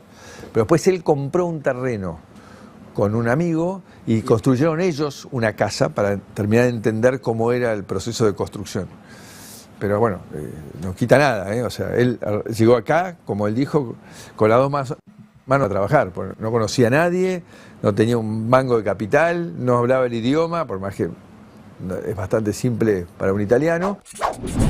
Bueno, hay una mirada acá muy romántica de la llegada de su padre a la Argentina y es llamativo porque el propio Macri tampoco registra su capital social. Él dice, mi papá no me ayudó en nada en mi carrera política, no me puso un mango. Claro, pero la cantidad de contactos, la posición social en la vida, bueno, no hay registro ahí. El libro tiene dos momentos muy claros. Un momento de mucho enamoramiento y de mucho respeto y de mucha de muchísima admiración de Mauricio por el Franco empresario, que la verdad que cuando uno ve ahí puesto blanco sobre negro la cantidad de obra que hizo Franco Macri es realmente sorprendente. Mauricio lo defiende en todas. Dice, dijeron que fue beneficiado por la dictadura, son disparates. Dijeron que la nacionalización de la deuda privada de Cavallo lo benefició. Bueno, eso era necesario para que no quiebre el país. Dijeron que no pagó el canon del correo, pero perdió más plata de la que puso. Bueno, lo defiende. El Franco empresario para Mauricio es intocable. Lo defiende en todas. Y es su patrimonio. Además. Está cuidando la suya. Además, pero sí aparece en su relato un Franco muy manipulador de él mismo, de sus hermanos, de los gerentes de las empresas. Vamos a escuchar a Mauricio Macri hablando sobre Franco, diciendo, fue la persona que más me amó y también la persona que más me boicoteó. Pero yo ya estaba muy elaborado en mi cabeza entender que él estaba en una disociación entre Dr. J, que me amaba, y Mr. Guy, que me quería matar, ¿no? Y yo entendí que él ya no lo podía manejar y logré que él se vaya de este mundo sin que yo esté enojado. Él no lo podía manejar, porque de verdad estoy convencido que en exceso la persona que más amó en este mundo fui yo, y a la vez él tiene una cosa de desesperación por boicotearme, ¿no? Bueno, fue una relación ya marcada desde el inicio por el hecho de que Mauricio era el primogénito y era el que estaba destinado a ser el heredero de Franco en el conglomerado de empresas familiares. De hecho, en la foto de tapa, Mauricio está muy chiquitito, casi bebito, en los hombros de Franco, y atrás se ve una obra. Esa obra es la obra del puerto de Mar del Plata, y lo que cuenta Mauricio es que Franco lo empezó a llevar a las obras ya cuando tenía 4 años, y él creció viendo las obras, participando, hablando con la gente. A los 14 lo empieza a sentar en los directorios y en las reuniones con otros empresarios. Lo hacía ir vestido con el uniforme del cardenal Newman y lo sentaba ahí. Y Mauricio dice, yo quería ir a jugar a la pelota y tenía que ir ahí a sentarme a escuchar, a hablar de balances, de empresas y qué sé yo. Siempre estuvo, ahí estamos viendo en pantalla la foto de tapa del libro, siempre estuvo claro que su destino era suceder a Franco, y para eso lo prepararon durante toda su vida, pero siempre con este ida y vuelta que ya empieza a ver él, de que lo adulaba, lo envalentonaba, lo alimentaba, pero también lo boicoteaba. Hay un parteaguas muy claro, porque yo decía recién, el libro habla de 2 momentos muy claros, ¿no? Uno de enamoramiento de Mauricio con Franco, con el Franco empresario, con el Franco pujante, con el Franco emprendedor, diríamos hoy. Y hay otro momento de mucha desilusión de un Mauricio que ve a un Franco manipulador, agresivo, violento con él, que nunca lo va a dejar crecer, que siempre se le tira en contra, que incluso en declaraciones públicas lo denigra. Ahora vamos a recorrer un poco eso, pues impresionante. Y el parteaguas entre esos dos momentos es el secuestro de Mauricio en 1991. Les voy a leer una partecita del libro porque deja muy claro Mauricio por qué para él eso cambió mucho la relación con su padre. Dice, hablando de su padre, toda su actuación durante aquellos días dramáticos fue impecable. Hizo todo lo que un hijo puede esperar de su padre y más. Su amor no tuvo fisuras. En el momento de mi liberación me encontré con el enorme amor de mi padre, correspondido por el mío hacia él de un modo que nunca antes nos había sucedido a ninguno de los dos. Lo que yo no sabía es que allí, primero sin notarlo y después de manera cada vez más evidente, comenzaba la etapa más difícil de mi relación con él. En su personalidad comenzó a filtrarse un rasgo inesperado. El hecho de haber logrado mi liberación lo puso en un nuevo rol frente a mí. Ahora era mi salvador, había salvado mi vida, su ego y su omnipotencia crecieron hasta niveles superlativos. Y dice que a partir de ese momento comenzaron los peores años de la relación. Dice Macri, se desató una guerra permanente. Me echaba y me contrataba todas las semanas. Me ayudaba y luego me boicoteaba, me empoderaba y al instante me desautorizaba. Y dice que en ese momento le empieza a pensar en alejarse del conglomerado familiar y en ser presidente de Boca, por ejemplo, para esa época. Que de hecho ya empiezan en ese momento a surgir las declaraciones públicas de Franco boicoteándolo, porque en una entrevista con periodistas especializados en deportes, le preguntan a Franco Macri, bueno, tu hijo quiere ser presidente de Boca, ¿qué pensás? ¿Cómo le puede ir? Y Franco más o menos dice, es un inútil, no sabe hacer nada, de ninguna manera va a poder ser presidente de Boca, entre otras cuestiones. Bueno. No, pero déjame que avanzo sobre esa palabra. Yo durante la década del 90 cubría algunas cuestiones financieras, financieras a nivel informativo. Una de ellas, y que lo desarrollé y se investigó bastante ahí en página 12, era la colocación de las acciones de Sebel en el mercado. Claro. Y las colocaciones de las acciones de Sebel, que sería el Fiat, y que comercializaba el grupo Macri, fueron colocadas a un sobreprecio, ¿no? Sobreprecio. Yo solamente pongo este contexto para decir que, bueno, yo empecé a tener fuentes, y una fuente que conocía muchísimo y muy cercano a Franco Macri, me cuenta, y yo esto no lo escribí, ¿por qué? Ahora, entonces me dice, mirá, lo he hecho por inútil. Porque entonces ahí lo que cuenta, si querés, para recrearlo, es que no hacía todo mal en Sogma. No era que, bueno, era la relación padre-hijo, el hijo, como en Succession, ¿no? Que vos tenías, bueno, entonces, no. Me hizo pensar muchísimo en Succession. Bueno, acá lo que muestra, y me dijo, bueno, yo no voy a escribir, te imaginas, una fuente me dice, che, Mauricio Macri es un inútil. También me dijo, vos. Pero bueno, entonces lo sacó. ¿Por qué? Porque le hizo perder muchísima plata. Le hizo perder muchísima plata a Sogma, Mauricio Macri, cuando él, Franco, lo quería poner. ¿Puedo ponerme en abogado del diablo un segundo? Sí. Vos podés poner un pibe de 14 años en un directorio y a los 24 va a tener 10 años de experiencia en directorio. No deja de ser un pibe de 24 años. Sí. A lo mejor Franco estaba esperando que ese Mauricio Macri, que tenía 21, 22, 23 años, tomara decisiones como si tuviera 40 o 50. Y eso no significa que Macri sea bueno, porque hay muchos más ejemplos de cosas en las que fracasó, en las que no le fue bien y todo. Pero a lo que voy es que no hay que olvidarse que estamos hablando de un pibe que en ese momento no llegaba a 25 años cuando estaba en Sogma. Bueno, probablemente también era un inútil, pero no era un pero en joven esta brillante. relación padre-hijo... Bueno, pero no, está bien lo que dices. Está claro, pero a lo que voy es, cuando vos pones un pibe de 14 años en un directorio, hay una cuestión psicológica, además de lo intelectual. ¿Habla algo de su carrera de ingeniería en el libro? Habla, o sea, de todas las empresas, Sebel es un capítulo. Lo que pasa es que su versión... Claro. Esta es la versión de Mauricio.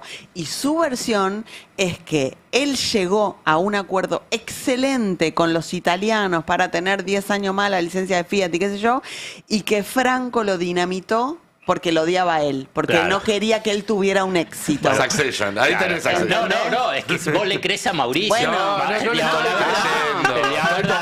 Fue analizado, digamos. Todo psicópata va construyendo su propia realidad. Y la mentira es parte de esa construcción que presenta como verdadera. Uno de los ejemplos, para decirlo, es que la construcción del grupo Macri es impoluto. La verdad que hay tantas pruebas, que ahí no sé si también menciona si el grupo Macri durante la dictadura militar estuvo en el tráfico de armas. Él dice, le dedica 2 líneas, Alfredo, dos líneas. Por eso. Entonces, son disparates. Por eso. Ok, digamos, propio del comportamiento de la descripción que te dice de una persona. Dice, es disparate y listo. Por eso digo... Bueno, hay toda una sucesión de lo que es. Entonces, ¿cómo creerle que... digamos, nada. Es un libro sobre una relación muy conflictiva desde el punto de vista de una de las partes de esa relación conflictiva. Yo quiero el libro de Franco. Me va a estar difícil. Bueno, por ¿sabes eso, qué? digamos, porque él tiene que construir su legado, su realidad, edulcorar lo que ha sido, primero, Mauricio Macri como empresario, un fracaso estrepitoso donde lo echan por las pérdidas que le produjo a Socma, no solamente por las pérdidas que le produjo a Socma, no solamente por decir la relación padre-hijo, esto es porque lo echan.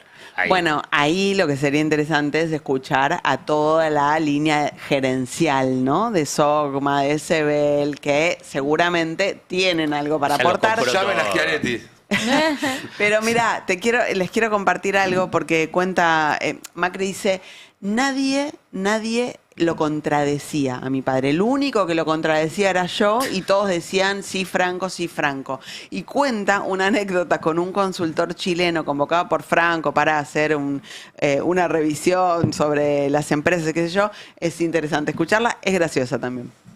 Está la anécdota del chileno, ¿no? Esa fue terrible, Un consultor chileno que le preguntan qué hay que hacer. MIT, con una fortuna. De vuelta me llama a mí. Achicar, reestructurar. Sí, claro, me llama a mí. Yo estaba de vuelta, era el 98, yo ya estaba en Boca hace 3 años. Me llama de vuelta para que vaya a la reunión. Bueno, voy, con el respirador, porque había chocado contra el árbol y tenía neumonía. Sí. Y se me fue a poquito y todavía tenía que tener un respirador para estar bien. Y hace un ejercicio chileno muy bien, muy profesional, donde todos los gerentes escriben qué es lo que piensan, todas las preguntas que él hace. Y después él hace un trabajo de 45 minutos, nosotros hacemos un break para comer algo y él vuelve y dice, en base a toda la inteligencia del management que usted tiene, señor Macri, todos creen que hay que parar el nivel de despliegue en Brasil, hay que achicar la deuda y hay que focalizarse en estos 3 negocios. Y papá se levanta, toma la palabra y empieza, ¿no? Y hace una arenga que había que duplicar en Brasil y Yo ya decía, no cambió nada, dije, yo estaba lidiando con Ramón Díaz, todavía no paraba de ganar, digo, acá no cambió nada, pero lo que sí me asustó fue cuando el chileno se levanta y dice, bueno, estos modelos de liderazgo, de planeamiento estratégico, no están incluidos para liderazgos excepcionales, como el del señor Macri. Entonces, con lo cual, lo que dice el señor Macri tiene razón. Todos nos quedamos así y ahí siguió hacia seguir invirtiendo en cosas alocadas en Brasil y siguió en la autodestrucción. Porque él conectó esa fuerza de construcción, la conectó para la destrucción. Es increíble. No, porque la verdad, yo seguí bastante la historia del grupo Macri y también del propio Mauricio Macri. Y si querés llevarlo a la política, no sé si saben, digamos, a qué hora empezaba a trabajar Mauricio Macri en la Ciudad de Buenos Aires. ¿A qué hora? Al mediodía. ¿Quién es el que llevaba las riendas del gobierno de la Ciudad de Buenos Aires durante 8 años? Horacio Rodríguez Larreta. Bueno, en el gobierno nacional. ¿A qué hora empezaba a trabajar? qué día terminaba de trabajar y qué es lo que hacía él. El parte lo contó. Lo contó, 5 de la tarde en Netflix. Bueno, y después Netflix. Está ese video que él grabó en su momento para Instagram, que se volvió meme, donde acá se trabaja, dice, llegando a las 12 del mediodía a la Casa Rosada. Bueno, ahí es por eso. Búsquenlo a ver si lo encuentran, lo pasamos al Yo te estoy dando simplemente puntitas para completar. Digamos, viernes no se trabajaba, ¿se acuerdan que era el viernes no trabajaba? Bueno, entonces, Franco Macri, perdonen, digamos, no querés herir susceptibilidades. No. A nivel de la dimensión de empresario en Argentina. Dimensión y de trabajo. Impresionante. Entonces tiene un hijo que era vago. Y entonces, ¿cómo querés que reaccione Franco Macri frente, y te vuelvo a repetir, que muestre el analítico de ingeniería? Una, para decirlo. Simplemente si no lo compró precisamente el padre en la Universidad de Belgrano. Digo, para seguir. Decía, entonces vos siempre en la Universidad de Belgrano. Entonces, vos fíjate, Franco, digamos, la mirada, primero era industrialista.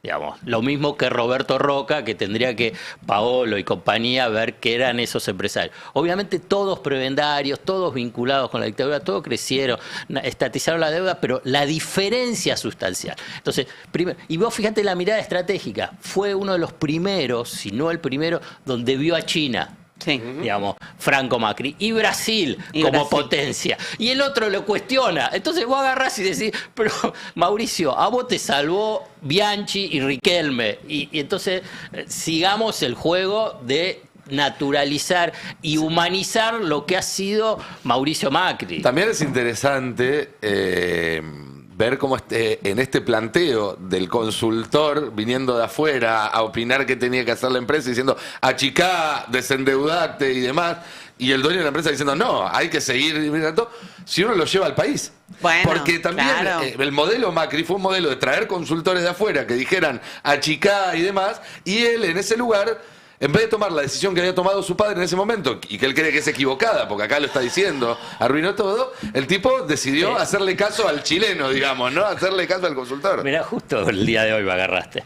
En el libro menciona, digamos, su especial estrategia y vocación de espiar a su familia. No creo. Bueno, mirá. Tiene también... Déjame que te responda. Yo te cuento lo que dice el libro. Del tema espionaje, solo dice que era una construcción del gobierno kirchnerista para atacarlo y para obstruir su carrera política, y menciona como un momento muy especial de mucho dolor para él cuando su padre, consultado por el tema escuchas, dijo: yo pondría las manos en el fuego porque el gobierno de los Kirchner no tiene nada que ver en la causa. Para Macri fue un momento muy difícil. Y porque Franco tenía razón. El segundo momento muy difícil llega en 2014. Macri gana la presidencia en 2015. 2014 le preguntan a Franco quién tiene que ser el próximo presidente. ¿Qué responde? Para mí el nuevo presidente tiene que salir de la cámpora. Y dice Franco Macri. Una visión estratégica para el país. Ahí Franco. es donde Mauricio dice, Dale. va a hablar con el psiquiatra de Franco, quien le confirma que Franco está medicado por un cuadro de demencia. Claro. Bueno, Mauricio en el libro menciona el conflicto que tiene con el hermano por el tema de la herencia. Sí, pero se lo responsabiliza todo a Franco. Obvio. Eso, todo. Bueno, todo. Pero te das cuenta, digamos, El libro debería haberse llamado La culpa es de Franco. Todo, en vez de Franco. de todo. Que no se puede y defender, qué es lo que además. pasó con la hermana también, y qué pasó con la hermana también. ¿Con Florencia? Y que ¿El secuestro de Florencia? No, de la hermana que la marginó, porque la otra hermana. Que con la hermana, no se me va el nombre ahora, que porque se casó y se enamoró de alguien que no era de alta alcurnia o del jet set y qué sé yo. No, todo eso no está contado. Bueno, Mauricio. se le olvidaron. Sandra Macri. Sandra, gracias. Ahí está. Sandra Macri. Tenemos el video de Macri llegando a trabajar temprano en la Casa Rosada para recordarle un momento muy alto, sin ninguna duda, de la política argentina. Acá se trabaja. Ahí está. Ay, buenísimo. Había paro nacional. Fue posteado a las 12 del mediodía. Ese es el contexto.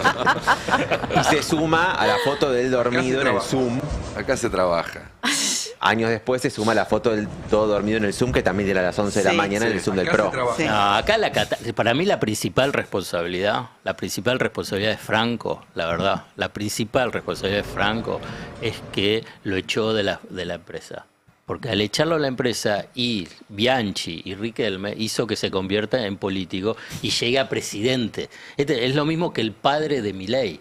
Digamos, esos dos padres son responsables de que por alguna constelación pudieron llegar a ser presidente. Abracen a sus hijos. Claro. No, esa sería la conclusión. Claro, sí, fundamentalmente para evitar... El tema es que si seguía la empresa la quebraba. Claro, bueno, pero está bien, sea claro que la quiebre, no importa, Franco pero no quiebre el país. coincide con vos, otra coincidencia, porque Franco en un momento le dijo, todo porque casi te expulsé de SOCMA, así que en el fondo todo es mérito mío. Y tiene razón. Le dijo Franco. Por eso, ahí está, mira, ni lo leí. Hay psicólogos cuya cuenta bancaria crece solamente porque la gente lee ese libro, sin tener que actuar ni siquiera. Pero conozco tanto esa historia, la historia, fíjate, y ahí sí ni lo leí el libro, y es así, pero es así, digamos, bueno, nada, ya está. No, se calentó. ¿Por qué se indigna? No, pero yo ahora está nervioso por el partido de la noche. Por eso mira, ¿sabes qué? Hay una cuestión de naturalización de lo que ha sido Mauricio Macri, te das cuenta y aparece, que es increíble, porque parte de estos 10 años de decadencia y de estancamiento de Argentina es culpa de Macri, y no está mencionado centralmente, entonces aparece que, digamos, el tema del endeudamiento, del FMI, los 100.000 millones de dólares, que Argentina no pudo, ¿por qué no vuelve a los mercados internacionales? Por culpa de Macri. Macri lo que hizo es un desastre todo. Entonces y Macri además con todo la protección que tiene en Comodoro Pi y a nivel de ninguna causa. Entonces parece como que él es parte de ese elenco impoluto de la política y de la economía argentina, y la verdad es una tragedia para la mayoría. Fíjate, su presidencia fue prácticamente borrada. El relato es 20 años de kirchnerismo. No hubo en el medio 4 años donde no se endeudaron, se rompió la industria. Volvimos al FMI.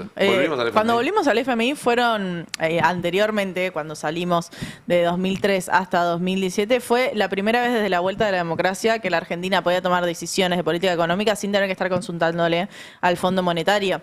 Fue el único momento. Desde la vuelta de la democracia, y si mirás un poco más atrás, desde que tenemos el primer programa con el Fondo Monetario Internacional con Frondizi. Entonces digo, ese es el peso de la presidencia de Macri, y es esta pesada herencia de tener que estar discutiendo todo con el fondo. Ahora no se nota tanto porque Milei por ahí es más radical en términos fiscales. Pero en cuanto tengamos algún cambio de gobierno lo vamos a volver a sentir. Y te sumo algo más, para retomar lo que hablábamos al principio de este pase sobre Venezuela, sobre Honduras y demás. No, creo que era en el final del prepase con Ari, ya estoy perdido. No importa. Es lunes, Nico. Muchos pases. Sin Macri en la Argentina, probablemente toda la tarea del golpe de Estado a Dilma Rousseff, que desembocó en que Bolsonaro ganara la presidencia de Brasil, no digo que no hubiera pasado, pero hubiera sido distinta. Macri reconoce a Temer como presidente interino inmediatamente después de que el Parlamento brasileño la expulse de su cargo a Dilma Rousseff de forma totalmente ilegítima. O sea, porque se siguió el procedimiento legal, pero no había una causa para echarla, para hacerle el juicio político que le hicieron. Y si no había un apoyo inmediato de Argentina, el principal socio de Brasil, a Temer, bueno, se embarraba esa sucesión. Macri aportó capital político para el golpe de Estado que sacó a Dilma. Y sin Bolsonaro en Brasil y Macri en la Argentina, después no había golpe de Estado de Evo Morales en el 19. Es decir, todos los procesos regionales se van construyendo así por partes. Por eso también Trump, cuando veía que no tenía nadie en Sudamérica, apostaba fuerte por Milei. Porque esas cosas van cambiando rápidamente y hoy en día, una vez que te asentaste acá con Milei, tenés la posibilidad de que gane Kast en Chile, ya tenés a alguien con quien dialogar en Bolivia, digamos, vas moviendo el tablero, y Macri fue clave para mover el tablero de Latinoamérica, que estaba muy firmemente con un consenso, si se quiere, progresista o popular.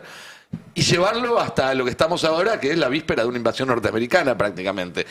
Macri fue una pieza clave de eso también. No solamente fue malo para la Argentina en términos económicos, en términos judiciales y demás, sino que para la región fue un peón muy importante en deshacer ese consenso democrático y popular que había habido en los primeros 15 años de este siglo.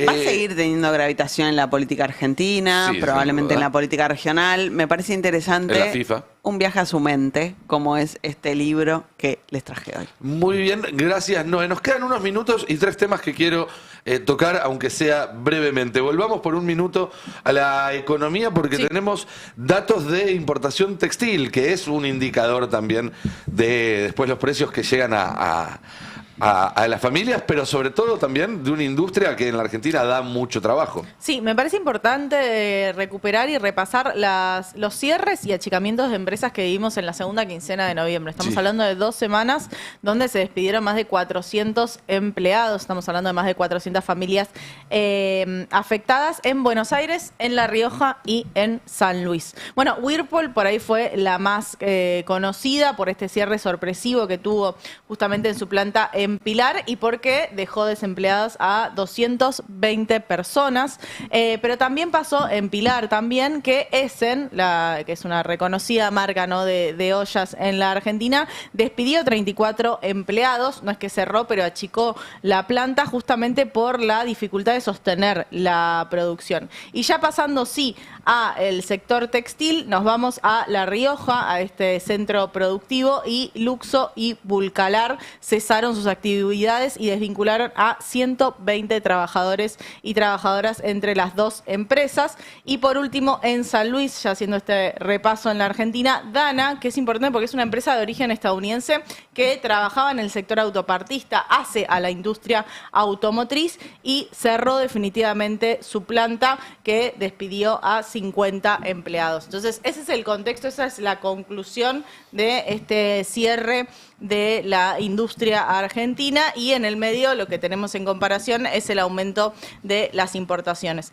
En la placa 2 está este gráfico de importaciones vía courier, que es vía puerta a puerta, digamos, ese aumento de las importaciones que tiene que ver con Temu, que tiene que ver con Shein, que tiene que ver con Amazon, tiene que ver con compras directas que llegan a la puerta de tu casa, y es un factor importante porque no estamos hablando de importadores, no estamos hablando de gente que importa para luego vender, y que en ese sentido hay por lo menos alguna actividad comercial en la Argentina, sino gente que compra directamente bienes finales, y el gráfico es bastante claro en ese aumento que hay durante la gestión de Milei.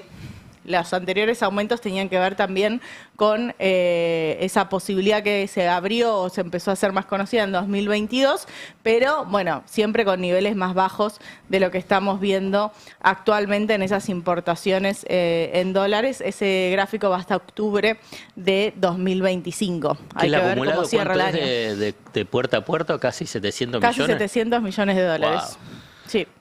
Pero ¿y no hay un tope a nivel individual? ¿No? Hay un tope para no pagar impuestos, son $400 por persona por año. Por año. Sí, pero eso es no pagar impuestos. Sí. Después vos pagás el IVA, no es que no... Un 21% más, Exacto, nada más. nada digamos. más.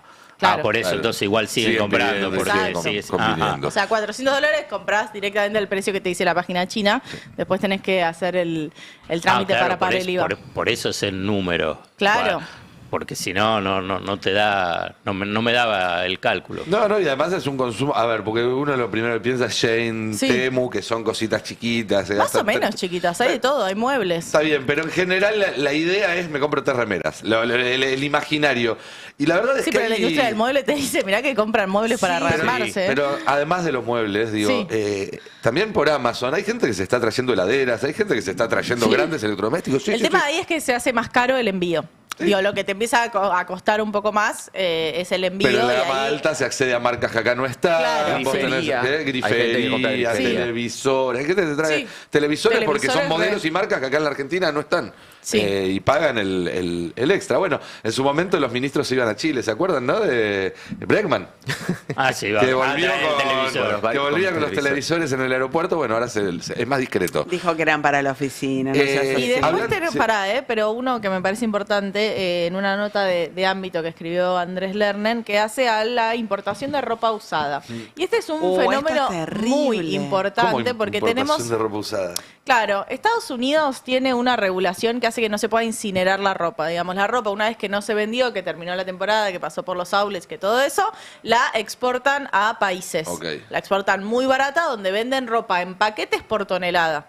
Directamente, no es que vos comprás de tal remera una serie, digo, no se compra como compran personas para revender. Es medio sorpresa, te toca lo que te toca. Se le dice ropa usada porque es ropa que ya pasó por muchos, no necesariamente está usada, aunque puede estar usada, porque vos comprás 25 toneladas de ropa, no tenés ni idea lo que hay ahí adentro.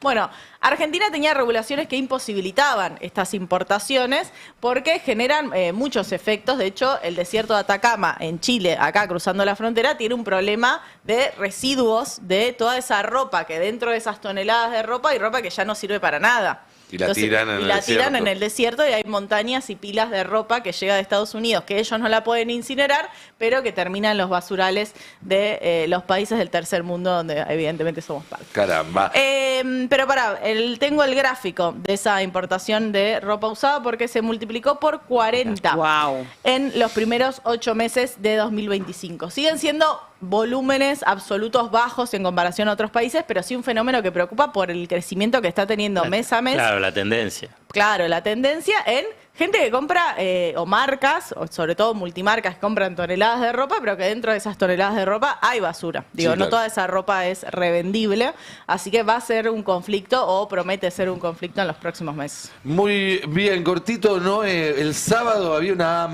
convocatoria a una marcha, lástima el feo día, ¿no? Porque fueron poquitos. Fueron poquitos, tenemos algunas fotos para mostrar, simplemente para cerrar el tema, porque hemos contado de que se estaba preparando esta marcha para pedir por la liberación de los represores que hoy están presos. La que estamos viendo ahí con un pañuelo negro sobre la cabeza y sonriente es Asunción Benedit, la hermana del diputado nacional de la Libertad Avanza, Beltrán Benedit, que a su vez fue el diputado nacional que organizó la visita a los represores a la cárcel de Seiza. Bueno, estuvieron allí en Plaza de Mayo. La semana pasada contábamos que había una discusión interna porque les habían pedido que, como había una marcha a favor de Palestina, la Plaza de Mayo, ellos se fueran a la Plaza San Martín. Finalmente no se quisieron mover, se quedaron ahí. Hubo un cordón policial. Dijeron, somos poquitos, no molestamos. Un cordón policial muy fuerte para que las dos marchas no se crucen, pero ahí estuvieron pidiendo por la libertad de los represores presos. Y quiero solamente comentar en este contexto una nota muy interesante que hoy saca Página 12 con el camarista Alejandro Slokar, que es el integrante de la Cámara Federal de Casación, el máximo tribunal penal del país, que está a cargo de la comisión que trata temas vinculados con delitos de lesa humanidad. Y directamente, o sea, es una voz muy importante la de Alejandro Slokar, insisto, camarista del máximo tribunal penal del país, que tiene a cargo la comisión del tema lesa humanidad, y dice: quieren reinstalar la impunidad. Quieren reinstalar la impunidad, le dice hoy a la colega Luciana Bertoya en Página 12 respecto de la designación de Carlos Presti como ministro de Defensa y de distintas iniciativas que evidentemente van para intentar cortar las causas y los juicios por lesa. Ratifico lo que conté acá el viernes. El gobierno tiene decidido avanzar este año con una o más medidas en el mismo sentido, y parte de todo esto, así como los movimientos en la cúpula militar, tienen que ver con que cuando lo hagan quieren que Victoria Villarroel no pueda capitalizarlo y que toda la capitalización sea para los hermanos Milei. Es una decisión tomada, me dijeron ya en la Casa Rosada, simplemente están esperando el momento adecuado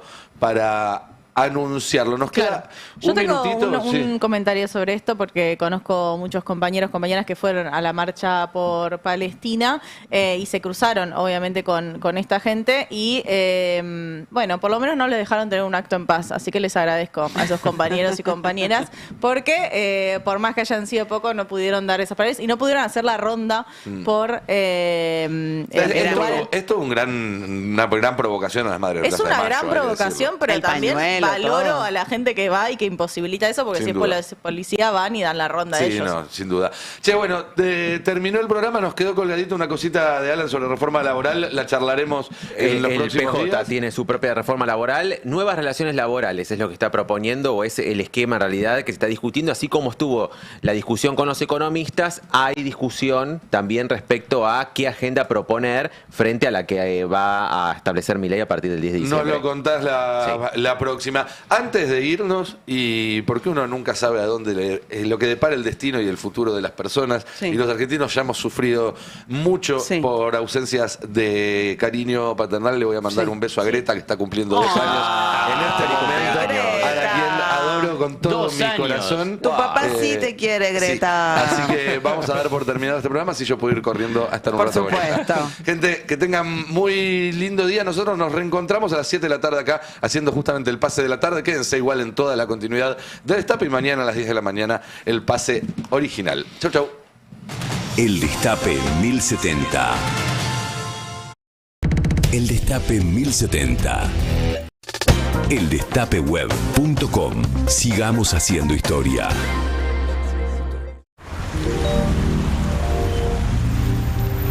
Bienvenidos al verano cordobés, naturaleza para hacer lo que querés.